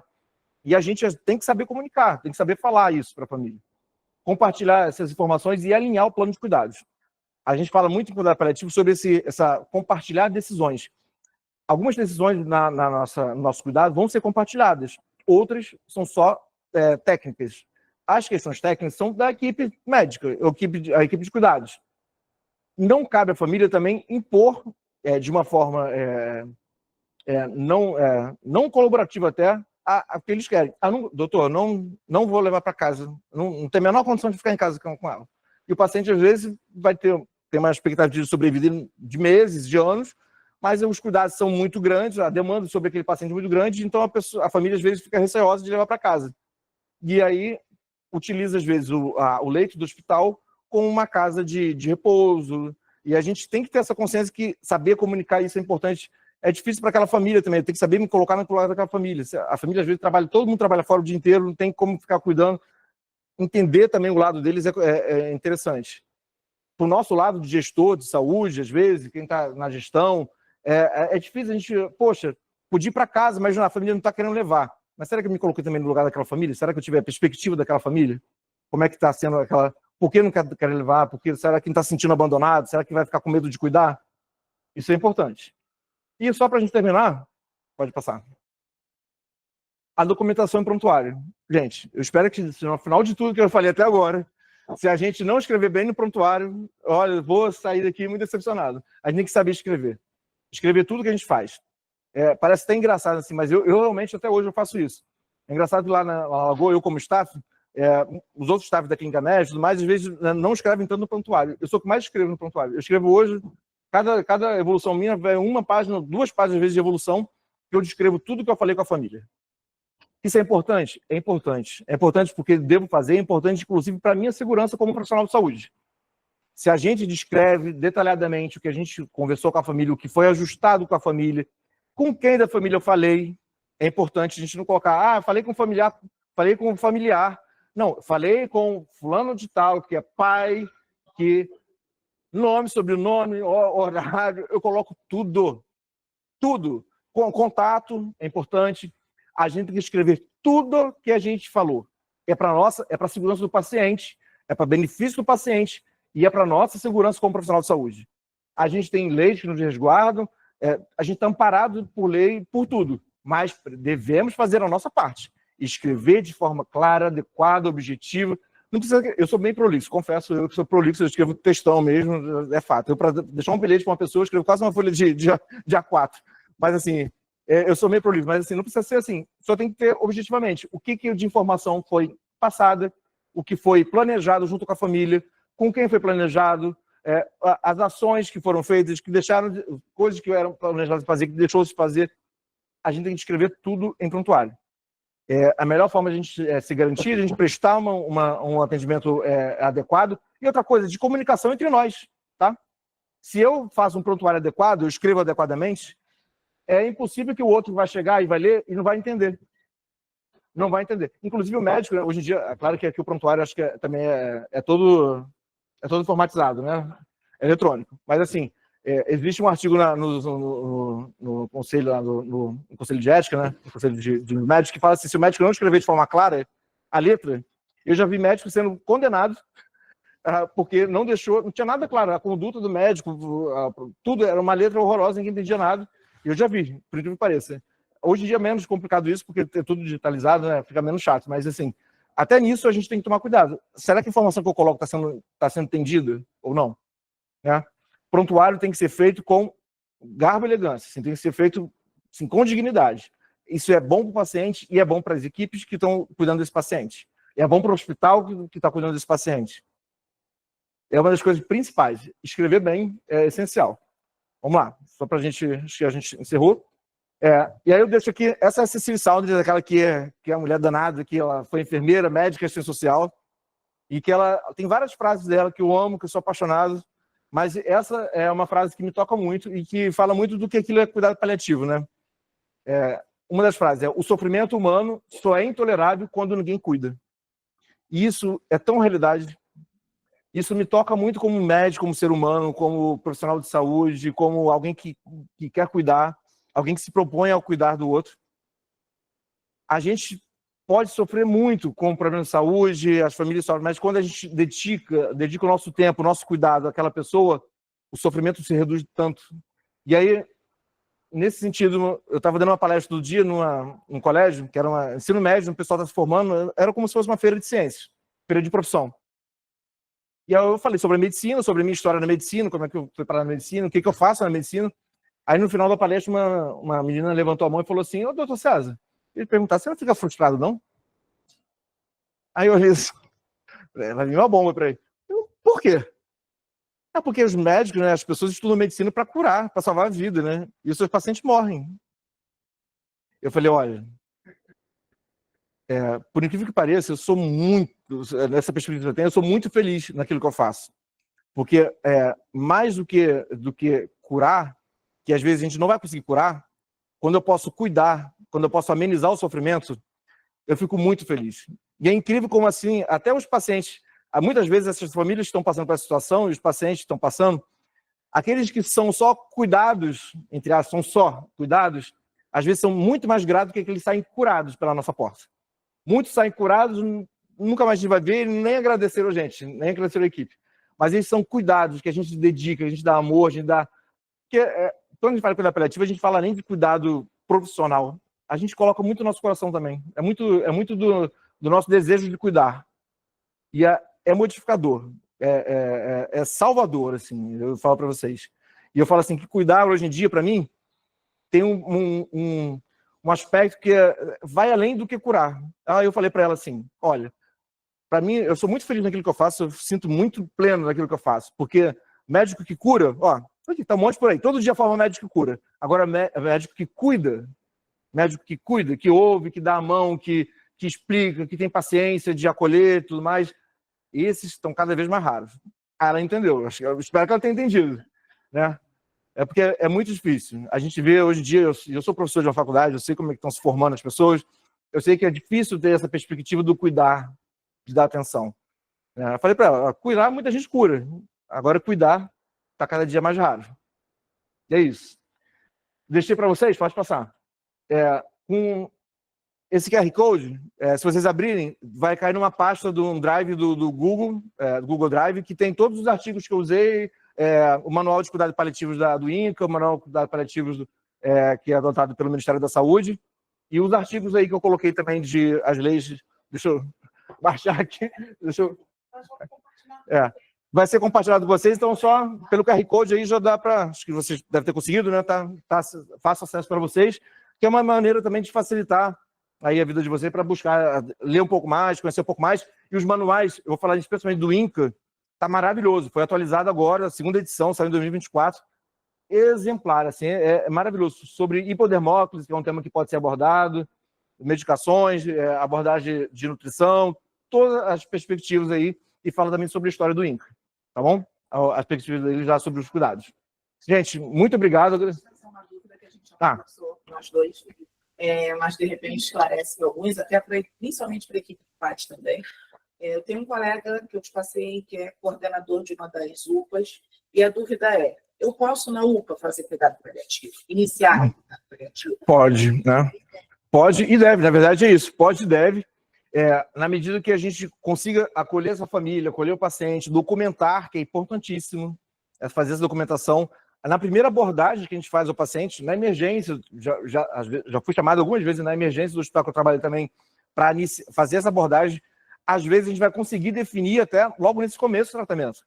Conseguiria definir alguns limites terapêuticos, aquilo que até onde vai ter benefício, até onde vai ultrapassar esse campo e vai ser um tratamento fútil. A gente consegue definir isso na UPA. Lá inclusive, tem uma rotina, né? Rotina. Porque chega uma dúvida por não ter comissões, né?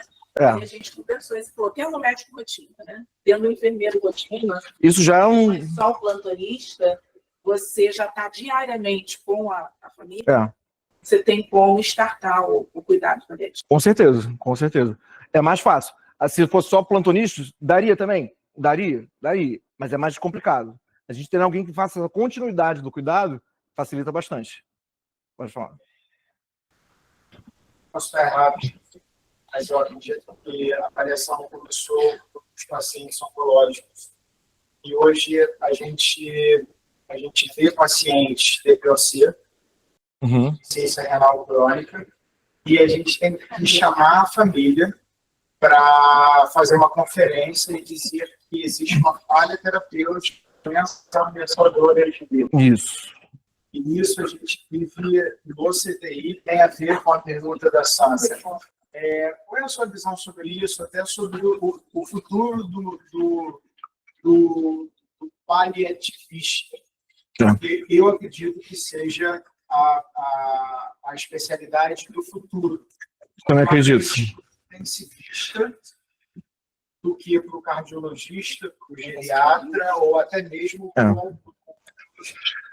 Porque a gente vê pessoas que vivem mais com doenças crônicas, É isso. que têm doenças que são critérios de palio e que, às vezes, na primeira abordagem, durante o CTI, é que a gente fala assim, então... Chegou para você, não passou por várias pessoas antes e acabou que ninguém abordou. Então, vamos lá, por pontos. Realmente, hoje a gente tem uma expectativa de vida maior, a gente adoece mais, a gente está envelhecendo cada vez mais. Isso já nos leva a pensar o quê? Que realmente o paliativista ele vai aumentar aí a camada da população que ele está atendendo. Isso realmente está acontecendo. Geriatra, paliativista, são áreas da medicina que vão crescer, que estão crescendo e ainda vão crescer ainda mais. O que assim, que você falou, não só é o paciente oncológico. Na verdade, assim, eu tenho a estatística do hospital que eu trabalho, que eu já há alguns anos já tenho trabalhado e a gente vai coletando dados. Metade desses pacientes que são atendidos são oncológicos, metade não é. E assim, é um número que surpreende muitas vezes, porque a gente acha que o paciente paliativo vai ser simplesmente aquele paciente oncológico. Mas assim, o paciente tem uma síndrome demencial já mais avançada também. Aquele cardiopata que é grave, que já em fase terminal, que é super difícil de tratar, que a gente faz uma furosemida, secou demais, piorou a função renal, aí hidrata um pouquinho, ficou congesto aí, que fica nesse impasse. Inclusive, é até recomendado que o paliativista, nesses casos, no caso do cardiopata grave, em fase terminal, atuem juntos o tempo todo. Porque é muito sensível pro... Tira para você e fala assim, papai em casa é normal. Tipo assim, normal. Precisa de ajuda para tudo. Para todas as idades diárias ali, precisa de um suporte, mas é normal. É o normal deles. E isso é a perspectiva da família, né? É isso que a gente tem que ter esse olhar. Então, assim, o que você falou é completamente certo. Assim, essa visão do cuidado paliativo tende a aumentar cada vez mais, por isso que é importante que nós, já hoje, tenhamos essa consciência e essa perspectiva desse avanço, e que não só é paciente oncológico, na verdade, a gente tem esse crescimento do paciente não oncológico. Existe paciente com DPOC, disfunção renal, que é importantíssimo. Tem paciente que já chegou para a gente que a família, assim, mas não vai colocar ele para dialisar o paciente de 90 anos. A gente não tinha nem hemodinâmica suficiente para a gente não ia ter cabeça e pressão para colocar na diálise, sabe? Que falar para essa família que, assim, se eu colocar ele na diálise, eu estou fazendo mais mal do que bem, até a gente fazer que a família entenda esse conceito e quer levar o máximo do tratamento, então, que quer levar esse paciente de 100 e poucos anos, que eu falei durante a palestra sobre fazer a colono, paciente de 102 anos, se a gente faz o diagnóstico também não tem como tratar, e aí? É difícil a gente, às vezes, colocar isso para a família, mas é necessário. E é necessário, assim, quanto antes, quanto precoce fizer isso, melhor. Porque senão vai acontecer o seguinte, vai cair lá no intensivista, o paciente já não tem perspectiva curativa, que não tem uma completa limitação da abordagem terapêutica desse paciente, e vai caber ao intensivista naquele momento que às vezes não era para ter sido naquele momento, era para ter sido antes, ter essa abordagem sobre cuidado paliativo. A relação entre médico e paciente, isso quem fez medicina. Mas eu acho que no futuro vai ser médico-família. Que esses 50% serão oncológicos, serão... Isso. E a gente vai... Alguns não vão, durante toda a vida, não vão desenvolver nenhum plano, nenhuma DAV, né, uma diretiva antecipada de vontade, não vão deixar nada por escrito, e às vezes, boa parte das vezes, não comentam nem com a família. Tem paciente que a gente vai encontrar, que o paciente não tem comunicação mais, não tem capacidade de se comunicar, e aí vai perguntar, mas ele durante a vida manifestou alguma vontade, durante a pandemia serviu para em algum momento, para esclarecer muito o que seria intubação. As pessoas tiveram noção que é intubação. Aí tem gente que já falou assim, durante a pandemia, falou, eu não quero ficar entubado. Se em algum momento não quero ficar entubado, rejeitava assim. Isso foi falado para a família. Só que muita gente nem falou nada para a família, em momento nenhum, não escreveu nada, não deixou nada documentado. E como é que você vai perceber se esse paciente, qual seria a vontade desse paciente? É através dessa família, que vai ser representante legal desse paciente, mas aí você vai tentar, com essa família, identificar naquele paciente quais eram as vontades que ele tinha, quais eram os desejos, né?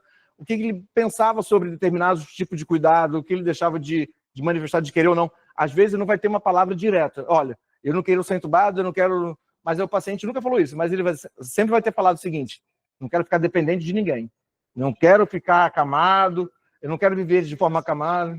Pode ser assim, olha, eu estou satisfeito, quero mais nada da minha vida. Isso é uma diretiva antecipada? Isso. O paciente pode chegar com isso pronto. Eu falei, o paciente pode chegar com isso diretamente pronto. Aí tem o aplicativo da Sociedade Brasileira de Geriatria, que é um aplicativo super interessante, que você pode preencher aquilo ali e aquilo tem valor legal. Tem gente que vai registrar esse cartório, tem gente que não vai registrar. Na verdade, assim, se o paciente chegou para você e com isso já a família chegou com essa DAV, né, com essa diretiva antecipada de vontade já para você, cabe você seguir e você vai anexar aquilo ao prontuário, que é o seu documento principal do paciente, vai colocar aquele prontuário e vai seguir aquelas orientações. Pouquíssimos pacientes vão chegar com isso. Vou falar para você. Um dos casos mais assim, emblemáticos que chegam com uma DAV por exemplo, paciente testemunho de Jeová, que tem a questão de transfusão sanguínea e tudo mais, que vão ter uma limitação do suporte que a gente pode oferecer. Esses são pacientes que já estão orientados, já carregam até mesmo a DAV. Existem vários tipos de DAV. Né? Tem DAV para aquele paciente que é psiquiátrico, paciente com síndrome demencial. Existem diversos tipos. Até mesmo o parto, que faz a grávida, a gestante faz dos desejos que ela quer, um plano de parto com o que ela deseja, o que ela não deseja. Isso é um tipo de DAV, uma diretiva antecipada de vontade. Para que chegue na hora que, se ela não pudesse expressar, a equipe tem aquilo em mãos. Questionável? Pode ser questionável ou não. Mas, assim, é um tipo de DAV. Mas existem especificações, DAVs específicas sobre o paciente psiquiátrico e o paciente com síndrome demencial. Isso é importante saber. Mas, quando chega com isso, cara, é ótimo, é perfeito. Você já está com tudo mais direcionado. Quando você não tem isso, o paciente com nível de consciência, com orientação adequada, a gente constrói isso com o paciente durante a internação e vai documentando o prontuário. E, às vezes, não tem isso, o paciente já não tem comunicação adequada, a gente não consegue falar com o paciente, não tem nada documentado, não tem DAV nenhuma, e a gente vai fazer com a família, com o representante legal, aquele que seja representante legal, essa DAV. E aí, muitas vezes, a nossa perspectiva é que a gente alcance pelo menos um pouco daquilo que seria a vontade do paciente. É difícil. Mas a gente tenta, na entrelinha aí do que o familiar contar, que esse representante legal contar para a gente, identificar qual seria o caminho que o paciente teria tomado. Não tem dúvida. Boa tarde. Quero te agradecer aí, tá, pela... Obrigado. Eu tenho na verdade, dois assuntos aqui que são bem objetivos. O primeiro é sobre a legalidade, ou seja, sobre se estamos autorizados a não só reconhecer de forma imediata, mas como implementar os cuidados paliativos, mesmo na ausência de pareceristas especialistas, digamos assim. Sim. Não precisa necessariamente ter um especialista, alguém que já está há mais tempo no caminho, já se especializou, que tenha pós-especialização, enfim, não necessariamente precisa. Existe uma divisão, que é o cuidado paliativo como se fosse mais simplificado, mais cotidiano, e um cuidado paliativo mais do especialista. Esse cuidado paliativo mais do especialista são para aqueles casos de mais complexos, por exemplo, de controle de dor, que vai ser preciso fazer um plano de analgesia mais complexo. Alguns casos são um pouco mais complexos mesmo, de definição de até onde vai aquele tratamento, até onde eu devo ir, se eu devo iniciar um novo ciclo antibiótico, aquele paciente que é multitratado, que tem um germe multiresistente, já documentado com cultura e tudo mais, e o paciente fase final de vida, está já entrando quase naquele ponto ali que a gente fala que é o processo ativo de morte, e às vezes um esquema antibiótico novo que eu vou introduzir, ele pode, por exemplo, piorar muito a função renal que o paciente tenha. Por um lado, eu posso estar tentando tratar uma infecção, mas por outro lado, eu estou acabando com toda a outra função do paciente, função renal, enfim. como é que eu devo agir? Esses casos são mais difíceis. Então, nesses casos, seria interessante a gente ter alguém, um especialista, que vai ajudar a discernir, mas assim, não necessariamente também vai precisar dele. Às vezes, com a sua habilidade, com o passar do tempo e a prática em cuidado apelativo, e a leitura, o aprofundamento com o texto, mas a gente vai identificando, vai se moldando a esse tipo de situação. Mas, assim, existe essa divisão, assim, aquilo que é um cuidado paliativo que é mais do cotidiano, que é mais fácil se raciocinar junto com a equipe tomar uma decisão em conjunto, e tem algumas coisas que vão gerar dúvidas. Nessas situações, aí seria interessante ter alguém já com uma experiência maior, alguém que já tenha que ser especialista para ajudar na definição. Seria, no contexto atual, os pacientes não oncológicos, eles superam os pacientes oncológicos, pelo menos na nossa realidade, os pacientes com indicação de cuidados paliativos, né? Os pacientes que a gente percebe que são pacientes candidatos ao e nesse contexto, nem usando a importância do binômio paciente-família, nem todo quadro é possível um alinhamento de forma 100% com a família. Eu queria saber qual é a orientação de conduta, como proceder quando o pensamento familiar não se alinha ao pensamento médico-científico, digamos assim, mas que a gente também não provoque situação de distanásia para agradar o pensamento familiar. Ótima pergunta. Se eu entendi bem, foi o seguinte, o paciente tem indicação, muitas vezes pelas próprias faltas de reserva, já não tem mais reserva, já não tem, né, uma terapêutica que consiga obter algum benefício real para esse paciente, então a gente estaria limitando mesmo, já teria uma limitação pela própria condição clínica do paciente, condições de idade, comorbidade, e a família não entende isso e quer cada vez mais que seja investido em tratamentos invasivos, seria mais ou menos isso. Como lidar com a situação, já que a família não está entendendo? Numa última análise, a gente vai sempre tentar conversar com a família, equipe ajuda psicológica, da psicologia e tudo mais, tentar fazer com que a família compreenda a real necessidade de a gente, às vezes, limitar o suporte para não causar mais sofrimento, mas mesmo assim ainda vai acontecer de as famílias não entenderem. No final, a decisão vai ser técnica médica. Imagina um paciente assim, uma síndrome demencial de 89 anos, que internou por conta de um quadro infeccioso respiratório, e aí começou a responder o tratamento antibiótico, depois parou de responder, começou a piorar a leuco, e a gente percebe o paciente ficando impotente, taquicárdico, afundando. Literalmente, o estado clínico está afundando. E aí a família não aceita que quer que entube o paciente, sendo que a gente sabe que esse paciente, nessas condições, não vai ter musculatura necessária depois para sair do tubo. Vai ser um paciente que pode, por vezes, ficar condenado a ficar ali na ventilação mecânica, ou às vezes, se em alguma condição, que é muito raro, mas assim, poucos lugares fazem, mas uma intubação paliativa, que é outra questão que é muito complexa. Enfim, e a família não entende isso, quer que sejam implementadas medidas mais invasivas, e numa última análise, sabendo que aquele tratamento não traz benefício real, que pode simplesmente prolongar o sofrimento do paciente, e dá para a família que não entende essa condição, a decisão é técnica e é médica. Você, nesse caso, um paciente de 89 anos, todas essas condições que eu falei, você acha que esse paciente teria benefício em intubação orotraqueal, se colocado em ventilação mecânica? Caso a caso, a gente vai avaliar. Claro que são múltiplas variáveis, mas muitas vezes esse paciente não vai ter indicação. E a família insiste que seja feito. Só que a família não tem o conhecimento técnico-médico ou técnico de saúde para a gente poder determinar. A gente quer compartilhar, as decisões são compartilháveis com essa família. Mas tem certas decisões que não são tão compartilháveis, são técnicas. E aí cabe a equipe médica, a equipe de saúde, determinar até onde vai. Porque senão eu estou fazendo aí uma distanase desse paciente. A distanase, não sei se todo mundo tem esse conhecimento, mas seria medidas que não têm benefício, estão fazendo o paciente prolongar esse sofrimento, e a gente busca sempre a ortotanase, que seria um momento mais natural desse óbito acontecer, dessa morte do paciente falecer. Sem que a gente nem adie a morte do paciente, nem que a gente adiante a morte do paciente. Isso seria esse conceito de ortotanase. Pode acontecer, e já aconteceu também comigo, de a família, paciente de quase 100 anos de idade,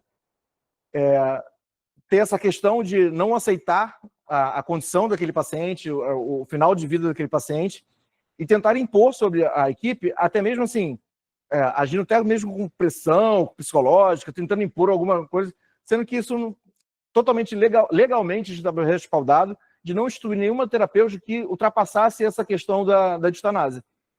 Está em código de ética médica, está no código de ética que a gente não deve proceder com distanásia. A gente não pode proceder com distanásia. Se a gente fizesse tal coisa, a gente estaria errado. E que a gente deve orientado que a gente introduza as medidas de cuidado paliativo, ofereça conforto a esse paciente, dignidade do paciente e informação para essa família. Mas é impossível que a gente, às vezes, consiga fazer com que a família compreenda. Mas, por isso, é importante a descrição em prontuário.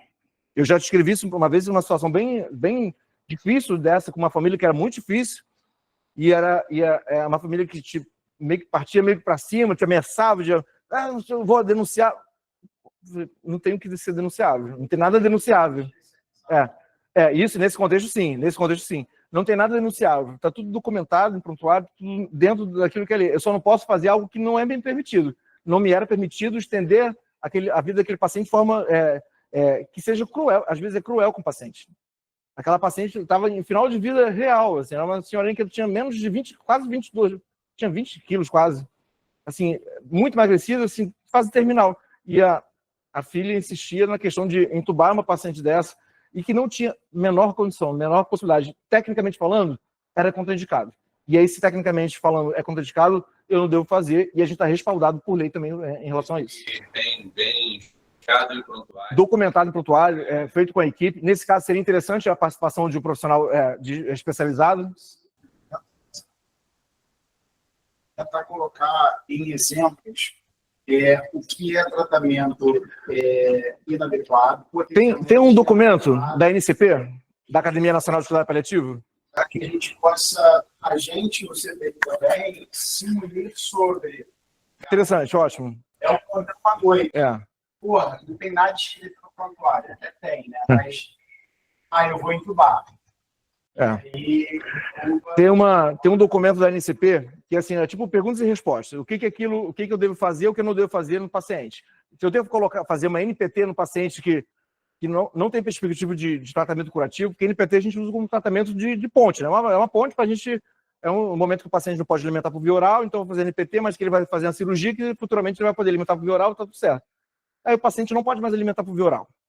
Eu tive um paciente assim, que era um caso era um paciente que tinha Crohn, fez uma neoplasia de cólon, avançadíssima, que a última instância que a gente ia fazer era uma GTT descompressiva, só para ele poder alimentar pela boca, ter o prazer de alimentar pela boca e depois descomprimir, só um conforto. Nem isso a gente conseguiu fazer. Era tão avançada, tinha carcinomatose peritoneal, super avançado. Nem isso a gente conseguiu fazer. E aí, assim,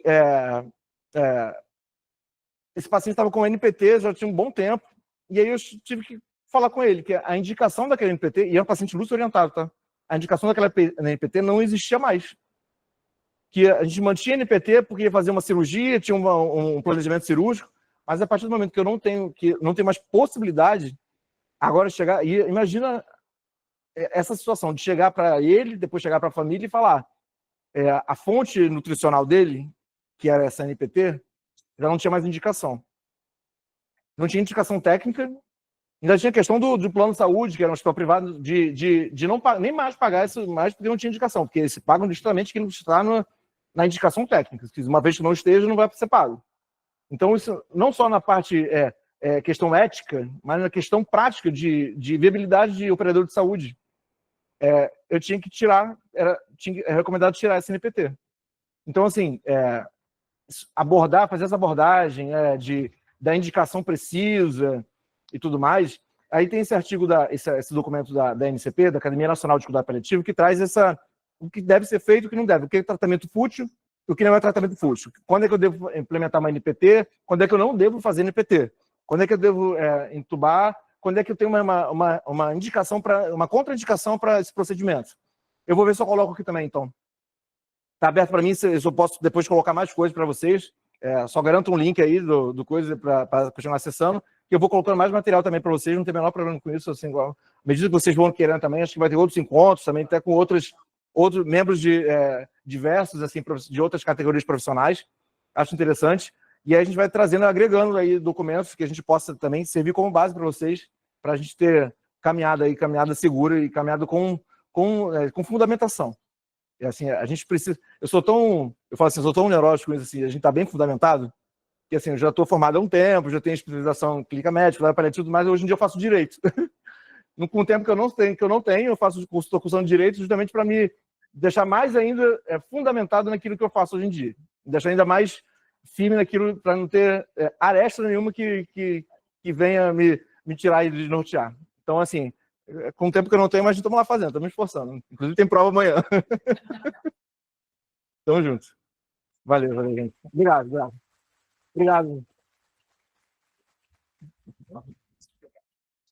Fico muito feliz assim, com a oportunidade de estar aqui com vocês. Acho interessantíssimo, acho que a gente só aprende. Eu aprendo com vocês, a gente aprende junto, e é muito bom. A gente sacode um pouquinho a rede, né? Porque a gente com certeza. Eu acho que a presença, principalmente do Padre com Germana aqui, a gente precisa muito, porque é o que dá suporte à atenção primária. Recentemente, no grupo da regulação ambulatorial, teve um médico que perguntou como é que ele fazia para fazer paliação com um paciente que não queria ficar internado e era oncológico, né, em fase final de vida, mas ele não queria internar. E a resposta foi: aciona o PAD, faz em casa. Mas quem vai fazer? Médico responsável pela equipe, mais o PAD, mas nós é que vamos fazer. Então, falta muito isso. A gente vê pedido de internação eletiva para o paciente só fazer analgesia. Entendeu? Aí vem um paciente fazer analgesia, ficar aqui para fazer analgesia na unidade. Em casa ele teria melhor, estaria junto com a família, estaria ao lado da família, né? Vendo filhos, vendo netos, vendo todo mundo, fazendo a mesma analgesia. Então, eu acho que sem o risco de infecção hospitalar, né? Exatamente. A gente viu, é crescente a nossa internação em pacientes paliativos aqui na unidade, pacientes que vem entubado, chega aqui com 25 de nora, 25 de vaso e vem para morrer, infelizmente. E a gente começou a perceber isso, está na hora da gente dar um sacode, tentar unir mais. Primeiro a gente pensou mais na unidade, mas unir mais a rede. Eu acho que a gente precisa pensar em subir o E, subir o PAV, botar o PAD no meio, a gente tentar mexer um pouco com isso. Por isso que pensamos primeiro só no César, e conversando com o César, poxa, vamos trazer mais gente, e a gente ir alimentando mais o grupo em si, porque eu acho que não é só o Piedade que sofre entre aspas, né? Com o recebimento cada vez maior de paciente em paliação. Eu acho que isso é geral, a gente vê muito no privado, mas no SUS, com o número de leitos que a gente tem, com uma população cada vez maior por perda de convênio, né? Do Covid para cá, né? O poder aquisitivo das pessoas diminuiu. Vocês devem estar vendo como a gente também, uma população que a gente está atendendo muito maior, né? Então, eu acho que a gente precisa realmente unir forças entre todas as subsecretarias da Secretaria da SMS para a gente tentar pensar em formas diferenciadas, porque foi o que eu conversei com ele, e eu converso com a SHGE. Ao meu ver, a gente está caminhando para um momento que, quando eu dou um leito para um paciente em paliação, que de repente ele poderia estar em casa, eu não estou matando um, estou matando dois, né? Porque eu estou deixando de atender aquele que talvez tivesse mais possibilidade, porque as UPAs estão lotadas, os CER estão lotadas, o hospital de emergência está lotada, e aí você acaba, não, o paciente está grave, vou mandar para esse leito aqui do CTI. Esse é o questionamento da UPA. Não. As pessoas que eu conheço na UPA falam: mas se eu souber que esse paciente aqui eu posso fazer paliação aqui, eu não peço transferência, eu peço transferência para o outro. Então, acho que a gente precisa trabalhar um pouco mais isso dentro da secretaria, né? E quando eu vi você se inscrevendo, eu corri para cá te me dar um telefone da Germana, porque eu acho que a gente precisa movimentar isso na rede, né? Eu acho que a atenção, a UPA e o CER já deixou de ser só uma unidade de, no máximo, 24 horas, então a gente precisa dar uma movimentada nesses protocolos diferentes, né? Aí, Michele ainda veio pela SHGE. Na verdade, falando aqui um pouquinho em Pinheiramão, eu estava de licença especial, na verdade, e dei uma retornada para subir o E, e como eu fiz cuidado paliativo lá em 2001, 2002, fiz medicina geriátrica paliativa, tá? Lá em 2001, 2002, a Gilana me deu a missão da gente montar o Plano Municipal de Cuidados Paliativos. E recente, a portaria do ano passado. Recentemente, o Estado montou o seu plano estadual de cuidados paliativos e divulgou, e a gente agora está começando montar um plano municipal de cuidados paliativos que a gente vai começar amanhã, que a gente vai começar a montar um GT para começar a escrever, né? Pegar aquela folha de papel em branco e começar a pensar em cima dela, como a gente fez com o PAD em 2009. Então, assim, dentro das portarias da atenção domiciliar, o cuidado paliativo ele faz parte desde a primeira, de 2011. Então, ele sempre fez parte da... E a política ficou dentro do Ministério, com a publicação da política, ficou dentro da coordenação de atenção domiciliar, da força para a política nacional de cuidados paliativos e à frente. Então, a gente vai começar movimentar isso. Sim, é uma coisa que a gente tem que pensar. Tem que pensar vários fatores, inclusive como dispensar morfina do cara que mora na porta da boca. Que o pai dele é o chefão da boca. É difícil. Entendeu? A gente vai ter que pensar como é que a gente dispensa essa morfina, quanto que dá, como é que pode, quantas vezes que vai buscar a morfina, que às vezes precisa de mais de uma vez ao dia. Né? Quantas vezes a gente vai poder fazer? Então, você tem muita coisa aí para muita coisa. Não são tão simples assim. Porque quando a gente pensa do lado de cá, que a gente está no hospital... No conforto da nossa posição. Né? É uma situação. Agora, na realidade, que o local do hospital é a casa do outro, o nosso leito é um leito lá na casa dele. Inclusive, essa paciente que ele falou, que a equipe foi lá, eu fui de endereço. Então, não adianta a equipe ir lá e entender que pode atender em casa e a gente chegar e não conseguir acessar o endereço dela. Então, a gente faz muito isso também, para poder dizer para o hospital, olha, tudo bem, a gente consegue cuidar e o local é acessível. E essa interlocução com a UPA também acontece. A gente tinha uma paciente na Cidade de Deus que a gente estava diariamente fazendo visita e, de repente, chegou um momento que a gente não conseguiu fazer. Não, até na Gardênia, não conseguiu fazer visita. Ela internou na UPA, porque ela ficou uns 3 dias sem visita da gente. E aí eu fiz contato com a UPA lá da Cidade de Deus e eles ficaram com ela um tempo a mais do que era necessário. Até o território abrir para a gente poder entender até que ele não estava conseguindo dar esse suporte físico para ela. Então, ainda tem esse tipo de problema. Território que não deixa ninguém mais. Esse trabalho é importante de entender que pode encaminhar o paciente para a gente e a gente, em algum momento, vai precisar que esse paciente volte, mesmo que seja um dela também. Amadurecer esses detalhes para poder crescer mais. Está na prática, na vida real. A gente tem muita perspectiva daquilo que é o planejamento, aquilo que é política, mas assim, está na vida real, são outros 500. A gente tem que estar consciente e ciente de onde a gente pode pisar com tranquilidade, onde não pode. Isso é importantíssimo. É uma médica nossa que tem faz paliativismo, tem uma história muito engraçada. Vai atender uma paciente na Rocinha e com a mochila dela, morfina e vários outros medicamentos. E aí, o rapaz na boca, a porta estava trancada. E ela falava com a paciente lá de fora, saíram agora, não tem como ir aí, abrir a porta, a senhora sabe, eu não saio da cama aí, faço um rapaz de movimento e diz assim, a senhora quer o pulo muro. Aí pegou toda a maconha, cocaína que estava na mão dele, a senhora segura para mim, eu estou com morfina, não sei o que, e vai, eu vou ser presa. Não vai sobrar outra opção para mim. Se chegar a polícia, não vai ter como me explicar. Com certeza. Mas é isso, porque, inclusive, é isso. A gente vai estar lá no território, que é um território muito inóspito para a gente, né? E com medicamentos que o policial não vai tirar primeiro. Até entender o real motivo daquilo ali, né? Olha, isso é só obrigado. Um agradecimento. Obrigado. Nosso, um certificado para você. Valeu, obrigadão. Tá, mas então, foi de fotografar todo mundo.